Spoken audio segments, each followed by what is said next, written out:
Alford Police, Sergeant Fowler speaking. Oh, hello, Vicar. No, I'm a bit tied up at the moment, showing a new bloke around. I'll try and pop in and see you. About 11 o'clock? Fine. Goodbye. You made that tea yet, Beaumont? Coming, Sarge.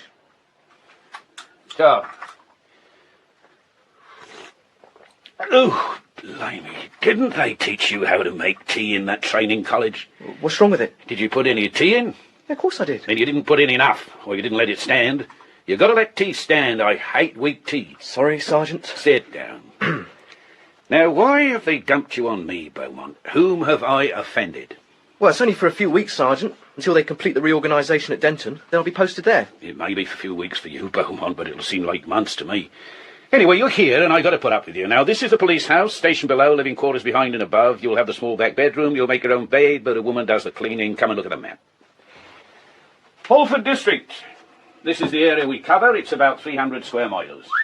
Sounds a lot, but it's mainly 300 square miles of nothing. Sand dunes, rocks, barren moorland and coastline. There's some 40 houses in the actual village, together with a church, a pub, cottage hospital and a mortuary. Mortuary? Part of the cottage hospital. Neither are used much. The doctor lives there. Uses part of the ground floor as his surgery. Serious cases go to the main hospital at Norriston. That's outside our area, about 25 miles away. Outside the village, scattered all over the moorlands, are disused tin mines, worked out stone quarries, isolated houses, shacks and shanties. There's two of us keeping Her Majesty's peace, my humble self and Constable Dave Clark, whom you'll meet in a minute. Sergeant! Sergeant Fowler! Ah, our first customer. Go and see what he wants, would you? Can I help you? No, you can't. Sergeant! Fred, you're giving me a headache. I want to report a crime. They're reporting to him. He's young, he's keen, and he's bursting with enthusiasm. Could I have your name, sir? Dickey. D-I-C-K-E-Y. Fred. Address? Sergeant knows where I live. I want to report a serious crime. My Maisie's dead. Oh. Yeah, I see. Could just wait. Sergeant? Got him sorted out then, Beaumont? Well, he's reporting a death, Sergeant. Who? His Maisie? Maisie's his cow. What's this I hear about Maisie, Fred? She went over the cliff. Found her on the rocks. Smashed to pieces. It's the law of gravity, Fred. How many times have I told you to put some sort of fence up? She was deliberately driven over the edge. Come off it, Fred. Who'd do a thing like that? Oh, I'll tell you who.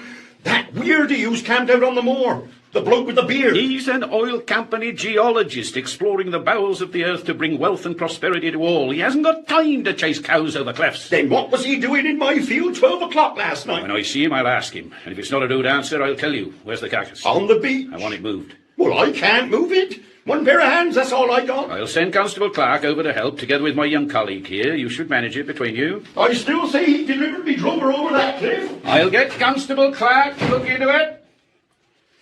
He's over 70, you know. Wouldn't think so to look at him, would you? No, Sergeant. How do I enter this in the book? Just put deceased bovine. What? Didn't they teach you about moving dead cows in training college? No, Sergeant. Very similar to moving dead horses. You'll soon pick it up. Well, Good morning, Constable Clark. How kind of you to put in an appearance. Oh. Heavy night? Oh, it had its lighter moments of rapture, Sarge. Any tea going? Oh, I'll get you some. Oh, tar. Who's he? Our new little chum. His name's Beaumont, straight from training college. Dumped on us for a couple of weeks. Here we are. One tea. Tar. My name's Clark, Dave Clark. Don't let him lead you astray, Beaumont. He's the Errol Flynn of Pulford. You never know whose bed you're going to find him in. Yeah, what's up with Fred Dickey? And half look miserable. His cow went over the cliff last night. I said you'd love to give him a hand holding it off. Oh, have a heart, Sarge. You'd need a gang of navvies. Beaumont kindly offered to help. You could give him a tour of the area at the same time. Well, we could cut it up, I suppose. Lift it bit by bit. Yeah, that's an idea. We could be in for some cheap beef. It won't be fit for human consumption, will it? Oh, I don't see why If not. there's any going, I'll have some. Go on your way. Just going. Be hellfire, who made this tea?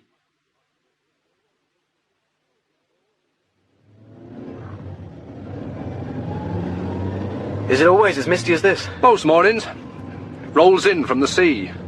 If it wasn't for the fog, you'd be able to see the old Black Rock Lighthouse. And down there, where the mist is thickest, that's one of our local beauty spots, a private graveyard. A what? The Lancing family's graveyard. Very exclusive. Hadn't been used for years. Family died out 50 years or more ago. They lived in a big house on top of the cliff. We'll see it later. Supposed to have made their money smuggling. Smuggling? Oh, goodies from France. French brandy, liqueurs, naughty postcard as well, I shouldn't be surprised. Oh, they were supposed to be a dissipated lot. And that little cove down there is where they brought the stuff in. It's still called Lancing Cove. Quite high up here, aren't we? Ah, a couple 100 feet. Give you a nasty headache if you fell. You got a girlfriend? No one regular.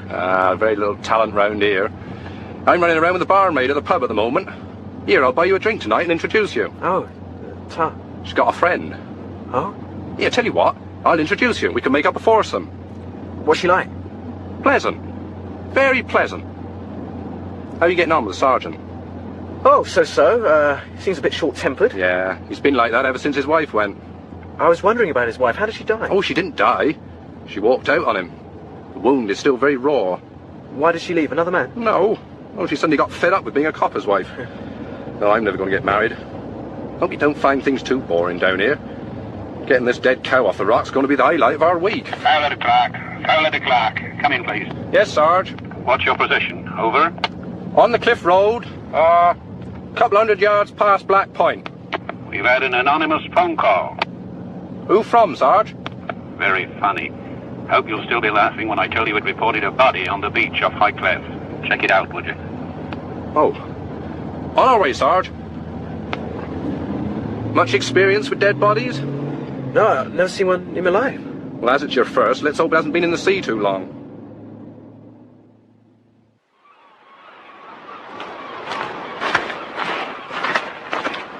I can't see anything. It'll be over that direction if it's anywhere. Current brings them all in here. You had 3 bodies in 1 week last year.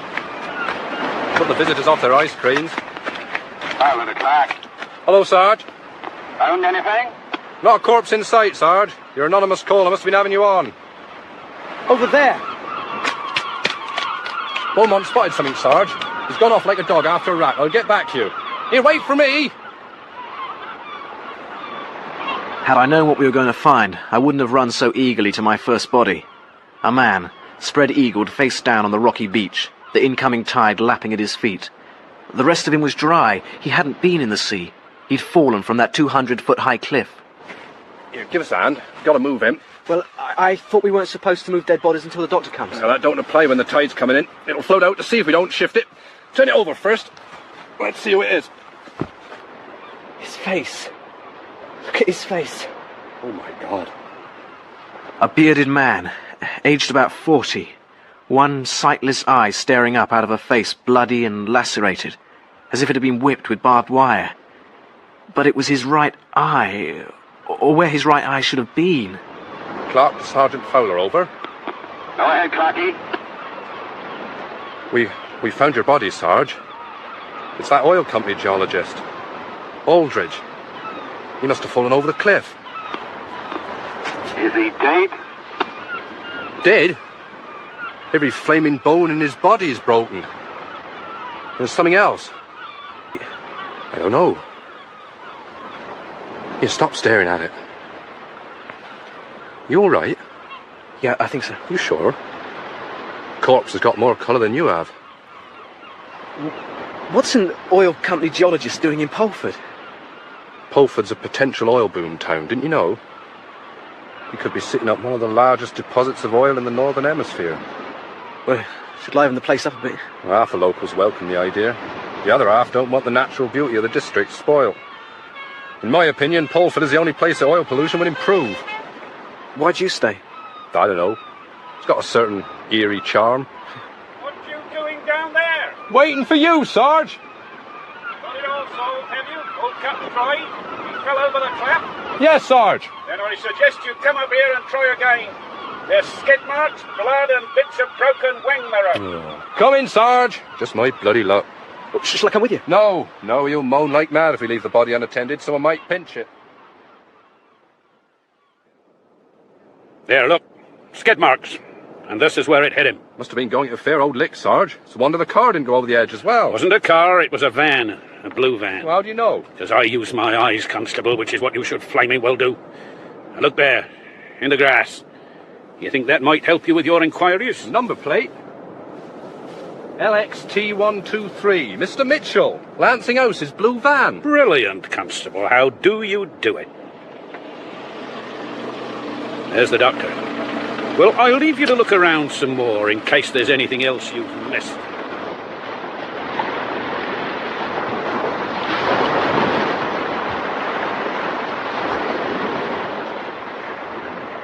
Well, Doctor? Dead at about 2.5 hours. Fractured skull, broken neck, broken legs, broken ribs.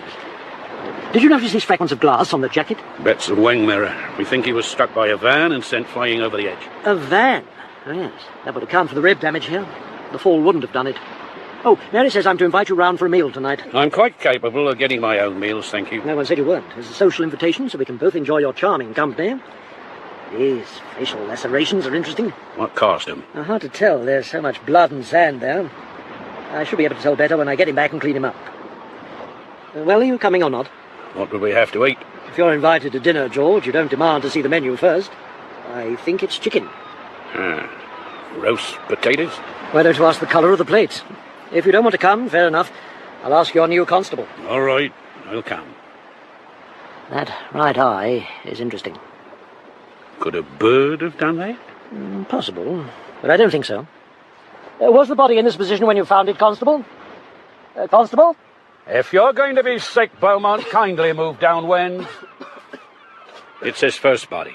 They say the first is always the worst. Are you all right, Constable? Yes, thank you. Sorry. No, he was face down.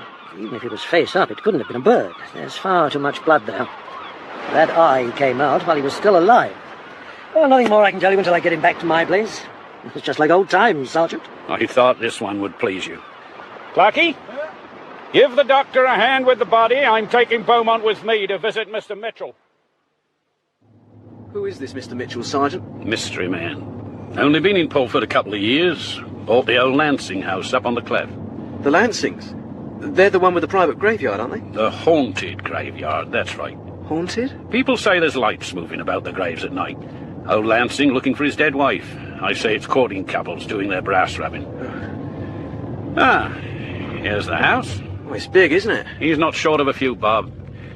Funny thing, Mitchell was head of the Keep the Oilmen Out of Pulford campaign. Looks as if he's keeping them out by knocking them off cliffs. Let's see what he's got to say for himself.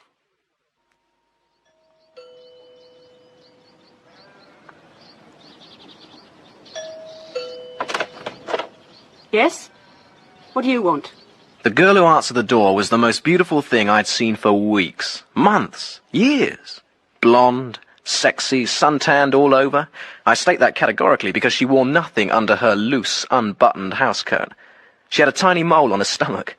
I didn't notice the colour of her eyes. Police, miss. We'd like a word with Mr. Mitchell. He's not in. I think you'll find he is, miss. He was looking out the window at us as we walked up the drive. I'll see if he's available. Your mouth's open, Beaumont. Who is she? No idea. That's the sort of body I'd much rather find on the beach. In the lounge. The house reeked of money. The lounge was panelled in exotic woods. A full-size snooker table sank knee-deep into a thick piled carpet. A projection-colour TV stood alongside an enormous replica of a pub bar, which propped up Mr. Mitchell, a well-built, swarthy man in his mid-50s. His eyes were bloodshot, and he was very unsteady on his feet.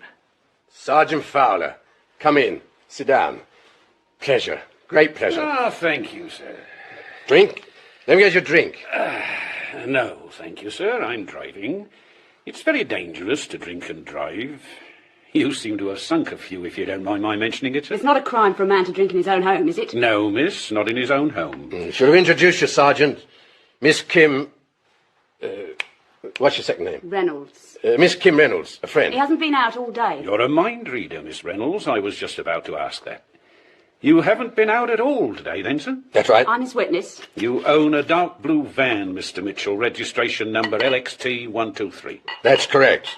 Would you like my constable to do that for you, sir? Your hand seems to be shaking. I'm all right. I'm all right. Thank you. Nothing worrying you, sir? No. So you weren't out in your van this morning? We've just said so. Mr. Mitchell? No, I wasn't. And was Miss Reynolds with you when you weren't out in your van this morning, or did she stay here? I don't know what you're talking about. You know damn well. You left your front number plate behind. You bloody fool. I said you should go back. Shut up! Go upstairs. Put some clothes on. Hold on, miss. Before she goes, sir, was she with you in the van? No. You sure? We've had enough lies. She wasn't with me in the van. Right, miss. We won't need you anymore. Thank you. Right, Mr. Mitchell. You know me. I'm all for the easy life. Suppose we forget everything that's been said up to now and start from scratch, eh? Have you been out today, sir? Yes. I took the van into town to pick up supplies. I was coming back along the cliff road. What time would this be? A little after 9. He didn't give me a chance. He suddenly dashed out in the middle of the road, screaming. I pounded the horn, I slammed on the brakes, but there was no way I could miss him. Had you been drinking? God, no, I didn't start drinking till I got back You here. said he was screaming at you? No, someone was chasing him. That's who he was screaming at, pleading. He was in fear of his life. Who was chasing him? I don't know. The mist was still quite thick. It all happened in a split second. He charged out in front of me. His face... I saw his face just before I hit him. He was terrified. Oh, my God. His eye. What about his eye? Nothing there. Nothing there at all. You smashed him over the edge. Did you bother to stop to see if you could help him? He was beyond help. It was a sheer 200-foot drop. He was beyond help. But surely you stopped, got out the van. You hadn't seen the look on his face. I couldn't get away from there quick enough. I was terrified. Terrified of whatever it was he was running from. Is fear contagious, Sergeant? Because if it is, I caught his fear. Yes, Vicar. Right. Goodbye, Vicar. Why, Clarky, you haven't been taking your bits of stuff down to the old Lancing graveyard, have you? No. Why? Vicar's worried about strange people creeping round the crypts at night. Didn't want to embarrass you if it was you furthering your sex life. Oh, Graves turned me off, I'm afraid. We'll need a statement from Mitchell. He'll be in tomorrow with his lawyer. Are you going to charge him, Sergeant? With what? Dangerous driving. Failing to stop. Failing to report an accident. He did report it. He phoned. An anonymous phone call. You can't... Listen, Beaumont, when you get your new posh division, they'll probably run a league table for the highest number of bookings. But down here in the sticks, we like the peaceful life. Aldridge ran out in front of the van. Mitchell couldn't avoid hitting him. An unfortunate accident, nothing more. But his eye... The doctor will have solved that mystery by the time I get there for dinner. You reckon? He used to be a Home Office pathologist. Get away. Gave it up a couple of years back. Bought a practice down here. Not much good at curing his patients, but can always tell you what they died of. Not very funny, Clarky. You contacted Aldridge's next of kin? All the Met boys are doing it through the oil company. No family details, home address or anything in his wallet. Fair enough. Who's minding the shop tonight? Meant to have a word with you about that, Sarge. I promised young Beaumont here I'd take him down to the pub tonight. Tom Catting? Well, if our luck's in. Only, I'm supposed to be on duty. And I've been invited to roast chicken round the doctor's. Oh, you could have all the phone calls switched through to the doctors, couldn't you, Sarge? I mean, not that I expect there'd be any. All right, Clarky, but you owe me one. And I'm first in the bathroom, Beaumont. Yes, Sarge.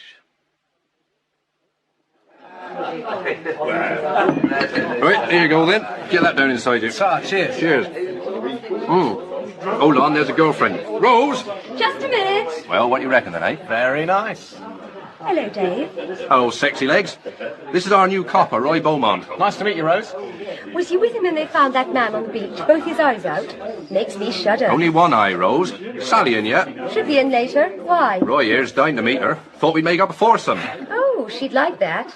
Poor Sally. What about some service then? Come in, sir. I'll be back. Right. What did she mean, poor Sally? Hey, oh, nothing. Here, who's that bloke she's serving? Never seen him before. Someone's happy. What's the joke, Pete? Go on, Albert. There's the police. Go on and tell them what you've heard. What's this then, Albert? The ghost of the moor. Yeah, they can laugh, but I know what I heard. I heard screaming. Oh, tell us about it, Albert. I could do with a laugh. That fog's as thick as anything outside. You can't see a hand in front of your face. Or behind it. No. I'm coming back on the old horse and car. Took the shortcut, the road through the moors near Harry Day's place. And my old horse knows the way home blindfolded. I must have nodded off to sleep. Only for a minute. Then it wakes me. A scream. The most awful scream. Frightened the living daylight out of me a day. Did you stop and investigate? Oh, did I? Heck, I just flicked the reins and come galloping home. Very brave, Albert. Well, what could I have done out in that fog? I wasn't even sure which direction it came from. Oh, opposite direction from which you galloped off, I reckon, Albert. Yeah, no sense in talking to you. I know what I heard. Now we've upset him. What do you reckon it was? Oh, he was asleep. He dreamt it. Ah, you're in luck. Here's Sally. Over here, Sally. Oh, my God. Say when. When? Oh, damn fine dinner. Good. Heard anything from Phyllis? No, and I don't want to. A soda? Not for me, no. She phoned here, you know. Left a number. Just in case you wanted to get in touch with her. Well, I don't. She left me. She knows my phone number. Did you examine the body yet? If we must talk shop, yes. I did. We'll have a written report tomorrow. The lacerations on his face? There were thorns embedded in the flesh, the hair, and the clothes.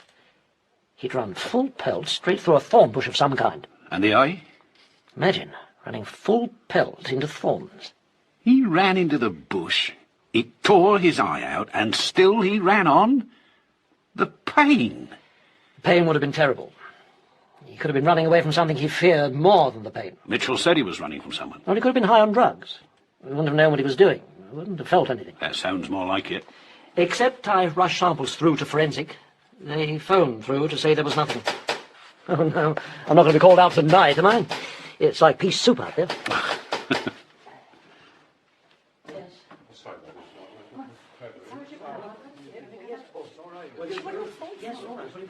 In here, please. Sergeant is for you. Constable Clark, Mrs. Trevor, what's all this? Sergeant, it's my Debbie. She's out there. She's missing. You've got to find her. You've got to send a search party out now. She's out there. Now, Mrs. Trevor, take it easy. Now, sit down. What's all this about, Clarky? She came bursting into the pub in hell of a state. Thought her Debbie was round Linda Jones' house. Been there all day, but Linda said they'd been out playing on the moors. Linda come home 2 hours ago, left Debbie there. Thought she'd been back by now. She's only 10.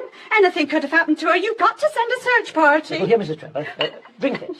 Now, go on, drink it. There's something else, Sarge. Albert Maskell was driving his horse and cart near the moors where Debbie was. He said he heard screams. Get the car. Well, we'll never find her in this fog. You heard what I said, Clarky. Get the car. We searched, but with visibility down to a couple of feet, even the sergeant had to admit it was hopeless. So we crawled dejectedly back to organise a full-scale search for First Light. That was my first day at Polford, and my first body. In the morning, on the moor, I was going to find body number 2.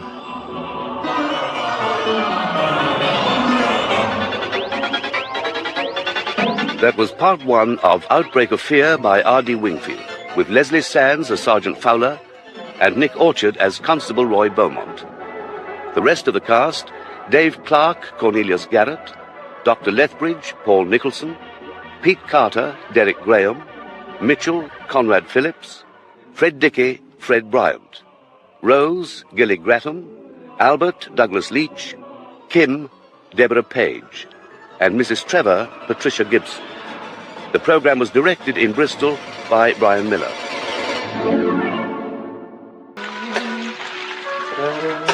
Sergeant! I'm coming.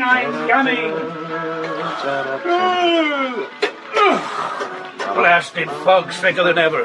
What time is it? It's just come up to 6. Well, we're starting out to look for that kid at past, come what may. What on earth are you cooking? Bacon, eggs, and fried bread. You'll ruin your constitution eating that muck. Do you want any? Oh, is it for me as well?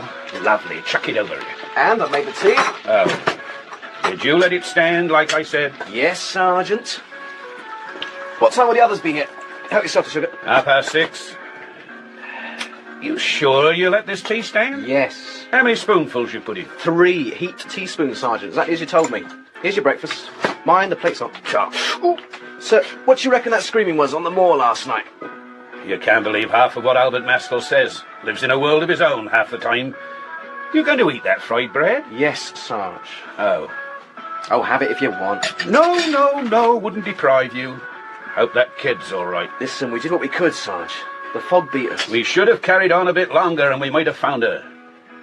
This tea is terrible. Sorry? Do you want me to make some more? Oh, no, and spare me that whipped puppy look. You sure you're going to eat that fried bread? Oh, here you are. Oh, it's not good for you, Beaumont. Full of starch, fat, cholesterol. I'm actually doing you a favour. And turn the radio up. I want to hear the news. All right. It's 6 o'clock, you early birds, and here's the latest up-to-the-minute local news from Radio Coastline. Actually, 10 prisoners, amongst them 4 serving life sentences for murder, escaped last night from the maximum security wing of Hexley Prison after killing a prison warder. A massive search operation is underway with roadblocks being set up. The prisoners are extremely dangerous and are known to be armed. Troops from nearby Hexley Barracks have been called Hexley, in how to close assist is the that? search. 30 miles away, just outside our area. Shush. A man was admitted to Norriston Hospital last night, suspected to be suffering from rabies. His condition is said to be extremely serious. No other details have been released. Football. Norriston Rovers were defeated 6-0 in their League Cup replay last night. The Financial Times share index... 6 flaming nil? Bunch of cripples. Oh, morning, Sarge. Beaumont. Morning. What's the weather doing? Fog's lifting here. I smell bacon. You do, but you're not having any. Oh, charming. What are you eating? Here, where's my fried bread? I'll have you for that, Clarky. Oh, I thought you'd finish. Anything on the news? 10 armed prisoners escaped from Hexley Nick. Rabies in Norriston. Rangers lost 6-0, and Beaumont made the tea. Clarky, if that kid's dead... We tried. What else could we have done? We packed it in too soon. Ah, sounds like our search party. Now, that's not Mrs. Trevor, is it? Yeah, she insisted on coming. Well, I suppose we can't stop her. Whose car is that, the big grey one? It's not from round here. Hello? Anyone there? Who the hell is there? Did you leave the outside door open? I suppose I must have done. Shop? I'll give him a shot. Yes? Ah, at last. Sergeant Fowler? Yes, and I am not deaf. You don't have to shout. Oh, I'm sorry. My name's Chadwick, Detective Chief Superintendent Chadwick, from Scotland Yard. Oh? Does your station usually reek of bacon? No, sir. Quite often it reeks of kippers. This isn't just a police station, it is also my home. Now, what can I do for you, sir? I'm very, very busy. Firstly, Sergeant, here's my warrant card, as you clearly have some doubts as to my rank, and the respect due to it. Secondly, I have a letter for you from your Chief Constable. You are to open it and read it now. Ah. Yes, sir. I see. I presume you know the contents, sir? I was with your Chief Constable when he dictated it. As you see, you're to place yourself and your men under my command. Am I permitted to ask what it's all about? Richard Aldridge, geologist with oil exploration. Killed here yesterday. That's right. Knocked off a cliff by a van. An accident. We normally handle traffic cases without outside help. Spare me your heavy sarcasm, Sergeant. Have you any reason to suppose this death wasn't accidental? No. No? What about his eye? He ran smack bang into some thorn bushes. A branch ripped it out. He was probably stoned out of his mind. Oh, drugs? Well, what do forensics say? They couldn't trace any foreign substance. Well, then we can rule out drugs. I also understand he was screaming and calling out to his pursuer as he ran into the path of the van. He was screaming and yelling, sir. No one saw a pursuer. Because it was foggy? Perhaps.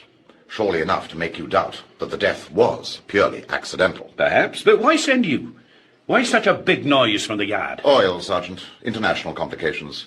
There's oil here, easily accessible and lots of it. A flood of cheap oil would do wonders for Britain, but will create havoc on the international oil market. Certain Middle Eastern countries will do anything to prevent that from happening. So, when an oil company geologist gets himself killed in strange circumstances, both the oil company and the government start getting nervous. So I'm taking charge.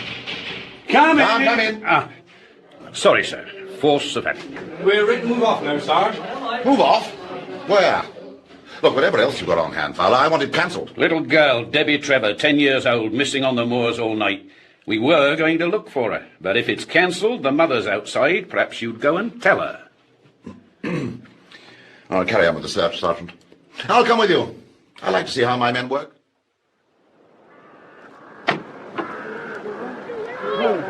By the time we reached the moor, the mist was clearing and the sun just starting to break through. In the half-light, Pulford looked almost beautiful. Chadwick brought out a pair of expensive binoculars and surveyed the landscape.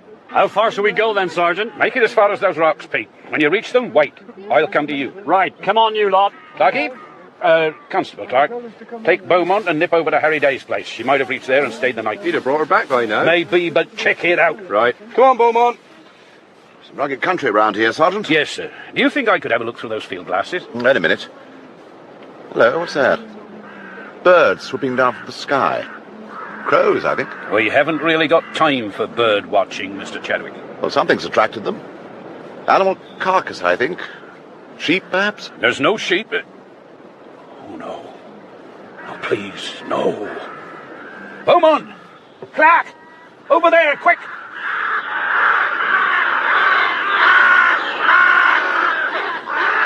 Get out of it! Get out of the way! Go on! Get out! Oh, God. Sergeant! Is it the girl, Clarky? Is it the girl? It wasn't the girl. It was an old man, ugly in death, lying on his back wearing faded striped pajamas, the jacket half pulled from one shoulder to show the thin grey body beneath. His limbs were unnaturally positioned. The feet were bare, raw, cut to ribbons. But the face... It was almost unrecognisable. It had been beaten to a pulp. God, it's Harry Day. I asked you to wait for me, Sergeant. His name's Harry Day. He was 75 years old and he lived in a shack a mile or so from here. Those head injuries? No. Don't touch the body, Sergeant. This is a murder investigation. We want a doctor and photographs. You, sir? The murder weapon, a heavy lump of wood, metal, stone, might be lying around. See if you can find it. Yes, sir. Probably being chucked in the sea. More than likely. There's a chance he dropped it and ran. Sergeant! Here! I found a girl!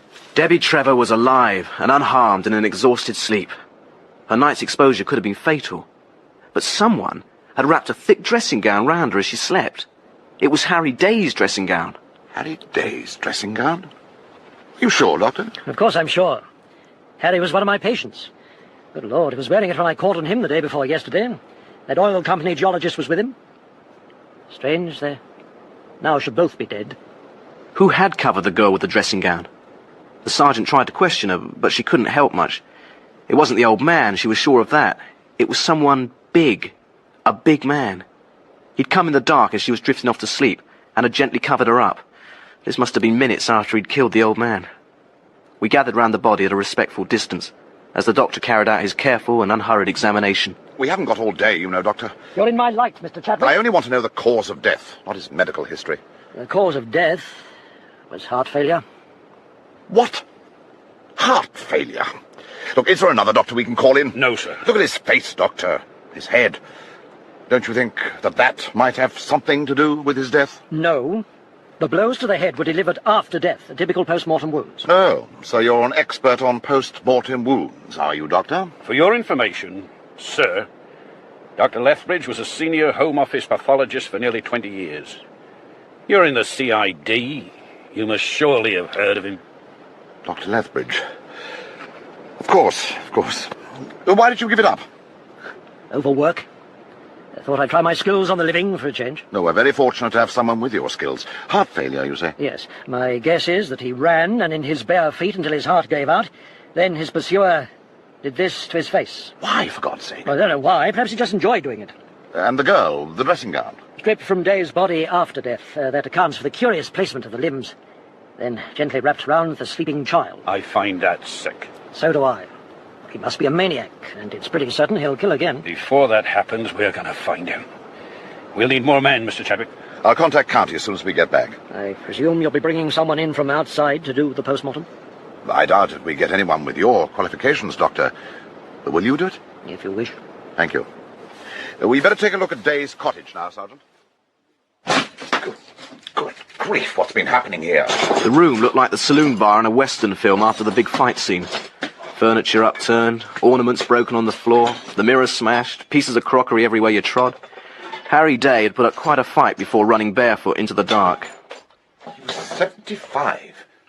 We found him nearly 2 miles away. Now, how did he manage to run that far without his pursuer catching him? I don't know. If there's a maniac loose, we must warn the villagers. Yes, but don't panic them. I think you can leave that to me, sir. Yes. Right, secure the doors and let's go back. Slow down, Beaumont. This isn't the wall of death. Sorry, Sergeant. Where are you planning to stay while you're with us, sir? I suppose you and Mrs. Fowler couldn't put me up? My wife is no longer with me, sir. Oh, I'm sorry. You needn't be. They take visitors at the pub. Isn't there a spare room at the police house? There was, sir. Constable Beaumont occupies it now. Oh, well. The pub, then. Good. Blimey, he's in a hurry. Who was that driving? His name's Mitchell, the driver of the van that killed Ulrich. I know him, Sergeant. Oh? Changed his name, but I know him. He's kicked out of the army for various malpractices, then became a mercenary. He'd kill anyone you wanted at a price. He's a big man, isn't he? You could smell fear in the village. The news and manner of Harry Day's death, following so closely on the peculiar death of the geologist, had affected everybody. Doors usually kept open were now firmly bolted and barred. People stopped going out alone. They saw the hand of the maniac killer everywhere. I tell you, Sergeant, he smashed my boat. A dirty great hole in the bottom. Take weeks to repair. It's my livelihood. You saw him do it, Pete? I didn't see anyone do it. If I'd seen him, he wouldn't have got away with it. Eric Farrow's boat's been wrecked and all. Oddly enough, someone seemed to have gone on a motiveless orgy of boat smashing. We had 6 reports that morning and 2 more in the afternoon. Also, the 3 public call boxes in the area had been vandalised. The maniac killer was blamed for that as well. Sergeant Fowler? I'm on the phone! Telephone engineer? At long last. Sergeant Fowler here, Pulford Police. The 3 phone boxes in this area have been vandalised, handsets torn out. 2 weeks? People need those phones. All right, but be as quick as you can. Bloody technicians. Sergeant! What the hell does he want? Coming, sir. You want me, sir? Might have a lead. This lady thinks she has actually seen our man. Hello, Miss Reed. Sergeant? You've seen someone, Miss Reed. When was this? I've already told your chief superintendent. Then tell me, Miss Reed. Saves him having to repeat it. When did you see him? Late last night. Almost 11 o'clock. I looked out of my window, and he was in the garden, staring at me. Miss Reed's house is barely a mile away from Harry Day's place. Yes, sir. I know where she lives. Did you get a good look at him, Miss Reed? Very briefly. It was the shock. I was terrified. He was big, darkish clothes, and his face was black. You mean he was a black man? Oh, no. It had been darkened, the way commandos did in the war. Something smeared on his face. I see. Were you getting undressed at the time? Undressed? Really, Sergeant, I fail to see what this has got to do with it. Were you undressed, Miss Reed? I was getting undressed, yes. With the light on and the curtains open. The house stands on its own. There's no one to see me. One gets out of the habit of drawing the curtains. Does one? How many times have you been in here over the past 3 months making complaints? Well, I don't 4 know. times, or is it 5? Well, I don't really... Now, I've got the logbook. I can check if you like. 5. And all the same complaint. Strange, beefy men staring in at you. Really, all feasting their dirty eyes on your naked Well, I body. don't- I'm quoting your own words, of course. It happened. Did it? Last night was different, Sergeant. There really was someone there. OK, Miss Reed, leave it with us. We'll look into it. Look, that's not enough, Sergeant. I'm all alone out there. I want a police guard, a permanent police guard. We haven't got the men, Miss Reed, but we'll do what we can. Just take care. Keep your doors locked and your curtains closed. Can you get back all right? I have my bicycle. Good. Show the lady out, Constable. This way, Miss Reed. Stupid woman. Not stupid, sir. Terrified. Like most of the people round here. Now, when are we getting more men? We're not. What?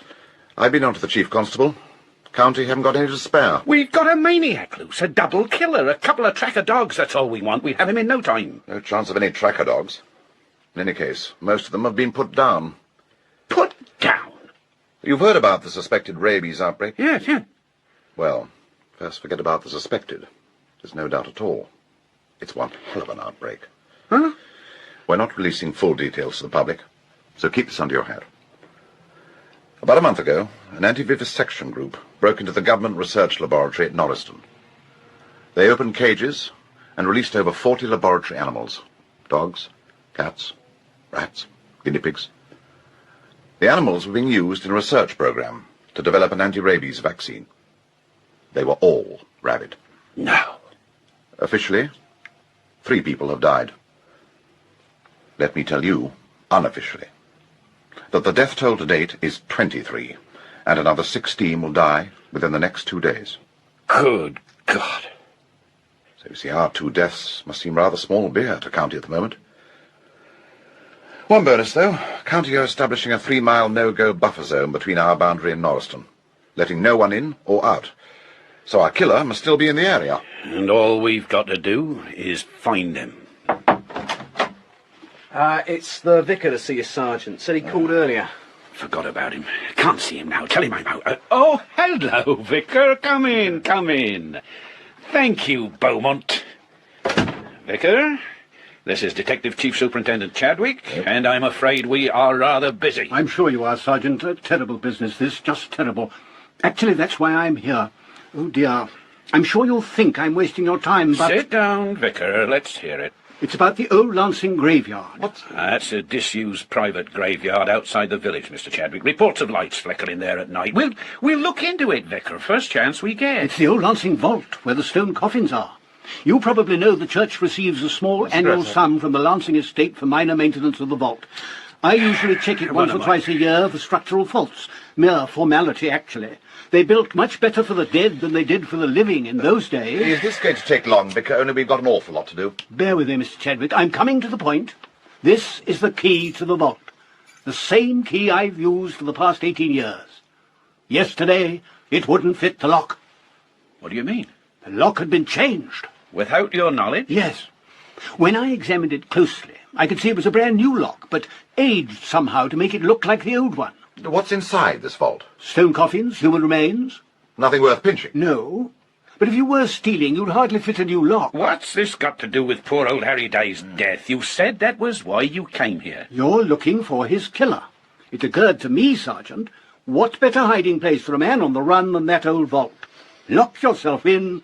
No one would ever know. Thank you very much, Vicar. We'll follow it through. I'll leave the key. Thank you. Leave it to us. Mind how you go. Now I hope you don't think I've been wasting your time. Of course not. Now,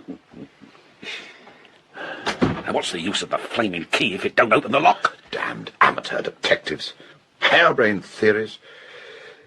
The geologist, Aldridge, did he have a car? If he did, I never saw it. He only came into the village a couple of times for supplies, camped out in a tent somewhere. Give me strength. A man has been murdered and you don't even know where he was living? You haven't even searched his tent? With the greatest possible respect, sir.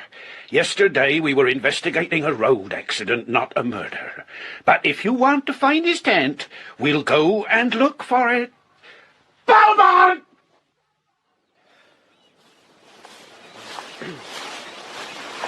Sergeant, there it is. Come on, Mr. Chadwick, we've found the tent. Sergeant, there's somebody inside. What? Blimey, you're right. Could be the killer. Yeah, Beaumont, quick. Circle around the back. Move in on my signal. Mr. Chadwick. Yes? Where do you want me? Now, over there. Approaching from the side. Wait for my signal. Right. Now! Stay away from me. First one to move gets it. Look out, he's got a knife. Put it down, Joe. All right, everyone, relax. I know him. He's harmless. Harmless? With a carving knife? Give me the knife, Joe. Come on. That's better. Who is he? His name's Joe Hardy, a tramp, a cadger, a thief. I fought in 2 world wars. And a liar. Volunteered September 3rd, 39. Wouldn't take me cause of me chest. Gas, World War I. You weren't even born then. What are you doing here? I've got to find somewhere to keep. I'm an old soldier hero. Got medals. Pawned them to buy food. What sort of country treats its heroes like that, eh? You knew he was dead, so you pinched his tent. Ever so cold out on the moor at night, Sarge. I'm sure Mr. Aldridge, God rest his soul, wouldn't begrudge an old ex-serviceman mentioned in dispatches the use of his tent. Where's Aldridge's things? His belongings? There's nothing here apart from the sleeping bag. That's all there was when I came, Sir Honest. I thought there might be a few scraps of food, some sustenance for an old soldier down his luck, but no. Damn all, that's what there was. Damn all. What's those, then? That? Oh, just a couple of tins of stuff I've managed to acquire in me travels, sir. Emergency rations. All right, Joe, turn out your pockets. Hey? You heard. Come on, haven't got all day. Oh, my God, what's that? My handkerchief. Don't look, Beaumont, it's too horrible. Hello, and what's this? Little trinket. Lady give it me. You're a liar. Last time I saw it, it was on old Harry Day's dresser. That's where the food came from, wasn't it? And the knife. You pinched it from Harry Day's kitchen. Mr. Day was dead. He had no use for it. How did you know he was dead? Saw his body. What? When was this? Early this morning. Still dark it was. Too cold to sleep. Found him. Face all smashed in. What about the girl? Was it you who covered her with the dressing gown? What girl? What dressing gown? I never touched nothing. Got the hell out of it, then I thought, poor Mr. Day, he wouldn't begrudge an old soldier a few crumbs of comfort. So you went back to see what you could pinch? Proper mess it was. Broken crockery, furniture knocked about.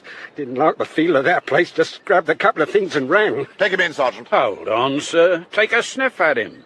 Go on, a good sniff.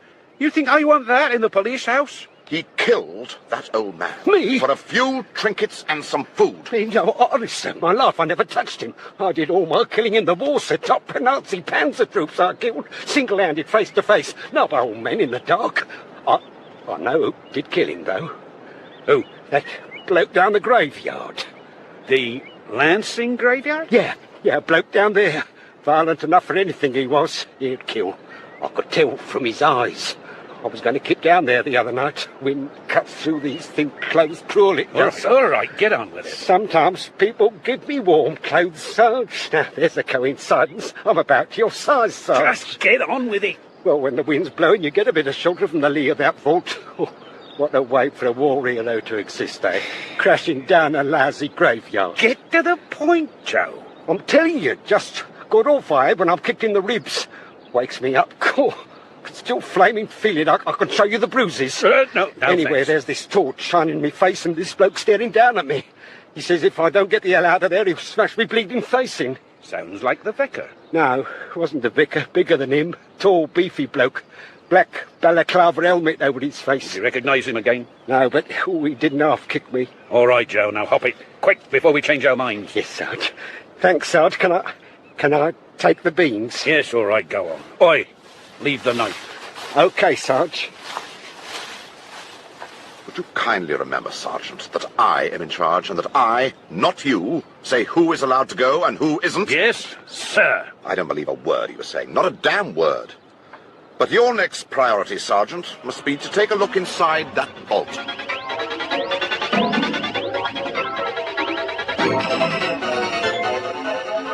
That was part 2 of Outbreak of Fear by R.D. Wingfield, with Leslie Sands as Sergeant Fowler and Nick Orchard as Constable Roy Beaumont. The rest of the cast: Dave Clark, Cornelius Garrett, Dr. Lethbridge, Paul Nicholson, Pete Carter, Derek Graham, Chadwick, Nicholas Courtney, Joe Hardy, John Gabriel, Miss Reed, Anne Morrish, the Vicar, Ronald Russell, and the radio DJ, Jim Reed. The programme was directed in Bristol by Brian Miller. Outbreak of Fear, a thriller serial in 5 parts by R.D. Wingfield, with Leslie Sands as Sergeant Fowler and Nick Orchard as Constable Roy Beaumont. Part 3, Triple Murder.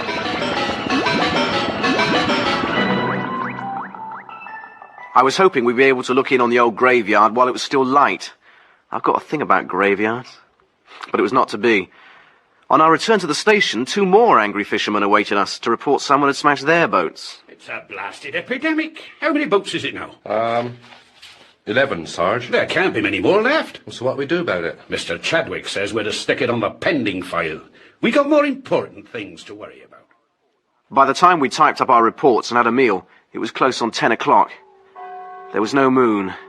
The graveyard was in darkness. It's a waste of time, Sarge. Old Joe Hardy's been on the mess again, if you ask me. Mr. Chadwick thinks it's important, therefore it is important, Constable. Blimey, these gates are enough to put the wind up anyone's sails. You don't look too happy, Beaumont. Where's that little roguish smile? Yeah, well, I've got a thing about graveyards, Sarge. Where's the vault? Right ahead of us. There. Shall I knock, Sarge? Very funny. Shine your torch on the lock. You can see what the vicar meant. That's brand new. And damn strong. Here, reckon you can open it, Sarge. Never found one to beat me yet. Get your big head out the way, then. Where'd you get all those keys? Never you mind. I've acquired them over the years. This one's doing it. Well, give us a hand. I expect the hinges are rusted rock. Right. That's very smooth. Someone's oiled the hinges. Well, who's going down first? It's as black as the ace of spades down there. Want to volunteer, Beaumont? You're all right. Good boy. This torch don't throw out much light. There's another door. It won't be locked. God. He's dropped the torch. Stay there, Beaumont. We're coming. You all right? I saw a face. Where? There. Hellfire. But it wasn't a living face.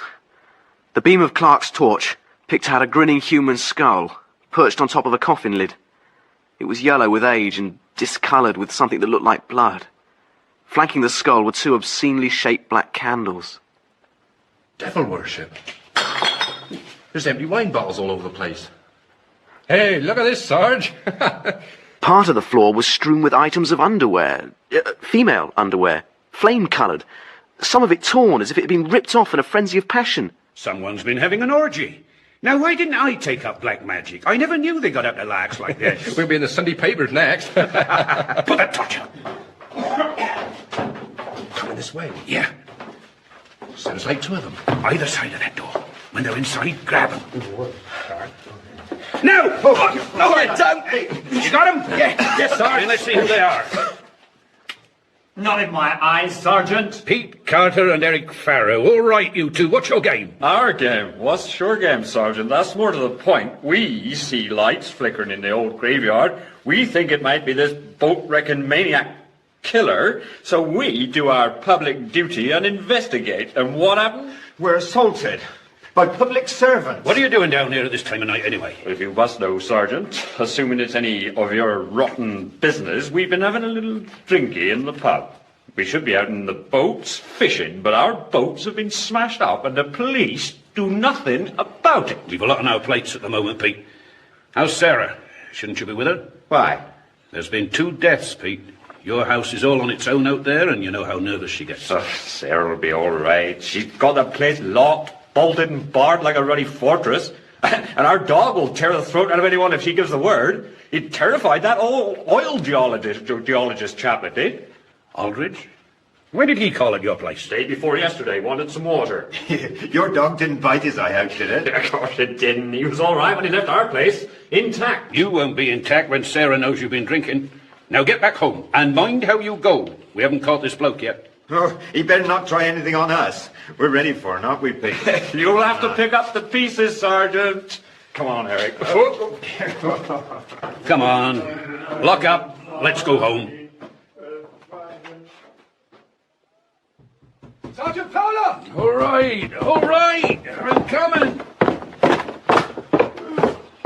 Who is it? It's me, Mitchell! Open up! It's 2:30 in the morning. Who've you got there? Mrs. Farrow. Help me with her. I'll take her feet. Now, through here, on the settee. Switch on the light. Mrs. Farrow. Mrs. Farrow. What's up with her? She's out cold. I think she's in shock. Shock? She's not in shock. There's blood all over her. What you do, knock her over as well? No!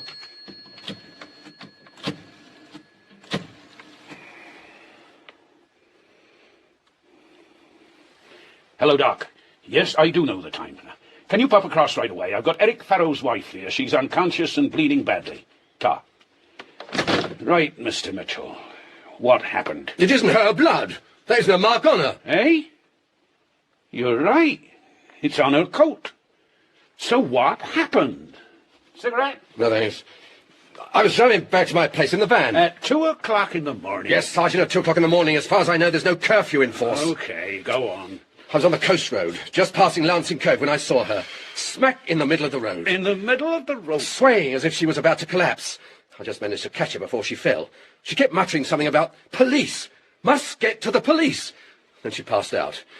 Then what? I got her into the van and brought her straight here. That's it. Nothing more I can tell you. You can tell me what you were doing out at 2 o'clock in the morning? Whatever I was doing, Sergeant, is my business and no concern of yours. Now, if it's all right with you, I'm tired. I want to go home. Certainly, sir. Thank you for your cooperation. Perhaps you'd cooperate further and let the doctor in on your way out. And good night. Doctor, there's Fowler in there. He wants to see you. Beaumont! Beaumont! Yeah, what is it? Get dressed and come down here, now! Oh, what's all the yelling? Oh, why should he sleep through all this? There's your patient, Doc. Seems to be out cold. How did she get here? She was staggering along the coast road. Mitchell spotted her. What was he doing out at that time of the morning? Apparently, that's none of my business. I'd love to know. This isn't her blood. Yes, we worked that out. It's all over her coat. Aha! What kept you? Do you know what time it is? No, Beaumont, that's why I woke you up, so you could tell me. Who's this? Mrs. Farrow, Eric Farrow's wife. Any chance of bringing her round, Doc? We've got to find out what's happened. Mrs. Farrow? Mrs. Farrow? No, it's all right. Take it easy. Please. Oh, yes, please. Mrs. Farrow, this is Sergeant Fowler. You're at the police house. Now, what happened? Blood. There was blood. He's dead. Do you hear me? He's dead. Who's dead, Mrs. Farrow?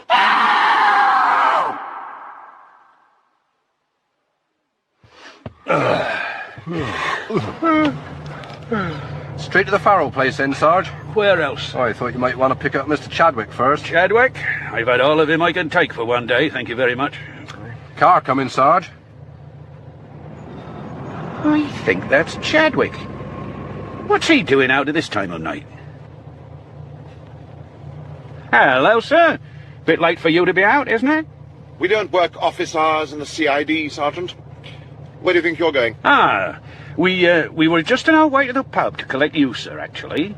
Oh, what's the problem? Oh, nothing we can't handle, sir, if you'd rather go to bed. Woman called Farrow in hysterics. Can't get any sense out of her. We're worried that something might have happened to her husband. Where do they live? Oh, some way out. Right. You lead, I'll follow. Aye, aye, skipper. All right, Clarky, put your foot down, see if you can't lose him, eh? You heard, lose him, loudmouth fool. Lead the high-speed stuff to Stirling Moss next time, Constable. You nearly lost me back there. Sorry, sir. I told you to slow down, Constable. Yes, Sergeant. Oh, it's freezing. How can people live in these godforsaken places? Anybody in? It's locked. Someone try the back. I've tried it. Locked and bolted. All right, Constable. Kick it in. Right, sir. Done it. As the front door swung back, we braced ourselves for what we might see inside. We saw a cosy little room, lit by the flames of a coal fire. By the curtained window, covered with a blue and white cloth, the table was laid for one. There was no blood. There was no body. There was no Eric Farrow. Nothing upstairs, Sarge. And nothing down here. You overreacted, Sergeant. We can sum up this little excursion as a wild goose chase. You didn't see her, Mr. Chadwick. She was hysterical. Her husband's late coming in, so she panicked, that's all. Then where is her husband? We saw him at 10:30. It's now nearly 3. Probably sleeping it off somewhere. You told me he was drunk. And the blood on her coat? I don't know. It didn't come from here, did it? There's a note on the table, Sergeant. Eh? Give it here. Let me have it, please, Constable. Thank you. Eric, worried because you're not back. I'm walking over to Mrs. Carter's in case you're there. Joan. How do we get to the Carter's place, Sergeant? Pete Carter's house was about a quarter of an hour's walk away, perched high on the cliff top. No light showed. There was no sound. I was reminded of that old western where, just before the Indian attack, someone says, "It's quiet." And the seasoned Indian hunter says, "Too damn quiet." Yeah, well, Carter's house was too damn quiet. Notice anything, George? The silence. Shouldn't be able to get near here without that dog barking its head off. Shh. What is it? Listen. There's something on that bush. Hello, boy. What have they done to you? What is it? They've dogs, sir. It's been knifed. Leave it. Let's get in that house. No need to kick this one in. It's open. Hello? Pete? Sarah? Anyone up? Oh, my God. And then the horror started. The hall looked like a slaughterhouse. Blood on the walls, the door, the carpet. I saw the blood before I saw the body. Pete Carter, slumped against the wall, his legs sprawled out in front of him. The front of his jacket was sodden with blood. The head was almost severed. Been dead at least 3 hours, possibly a little longer. Multiple stab wounds to the chest, stomach, neck. Weapon? Long bladed knife, single edge, coming to a point, a butcher's knife or a carving knife. This is on the floor, Sergeant. Address me, Constable, not the Sergeant. And don't touch anything. Leave it where it is and draw my attention to it. What is it? Mrs. Farrow's handbag. She must have dropped it. Poor cow. She comes here looking for her husband, pushes open the front door and comes face to face with that. Can't we cover him up, Doctor? Not yet. I was talking to him barely 4 hours ago. Where's his wife? Where's his friend? Search the house, Sergeant. The garden, the outbuildings, everywhere. There was no one else in the house. Every door and every window was tightly locked. No sign of forced entry. Sarah Carter was a nervous woman, but she must have let the killer in the house through the front door. We finished in the kitchen. It was a mess. Table on its side, chairs knocked over, smashed crockery. We'd seen all this before. And then Clark called from the garden. Over here, the well! She's down there! Mrs. Carter! If someone could lower me down... The beam of his torch dropped into the darkness and reflected back something under the water. Something white. A woman's face.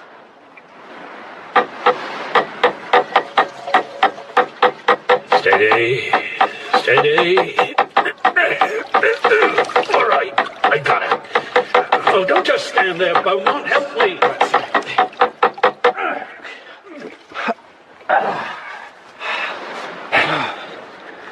Is there any point in trying artificial respiration, Doctor? No, Constable. No point at all. Would someone give me some light? Thank you. I've known the Carters for over 20 years. Sarah.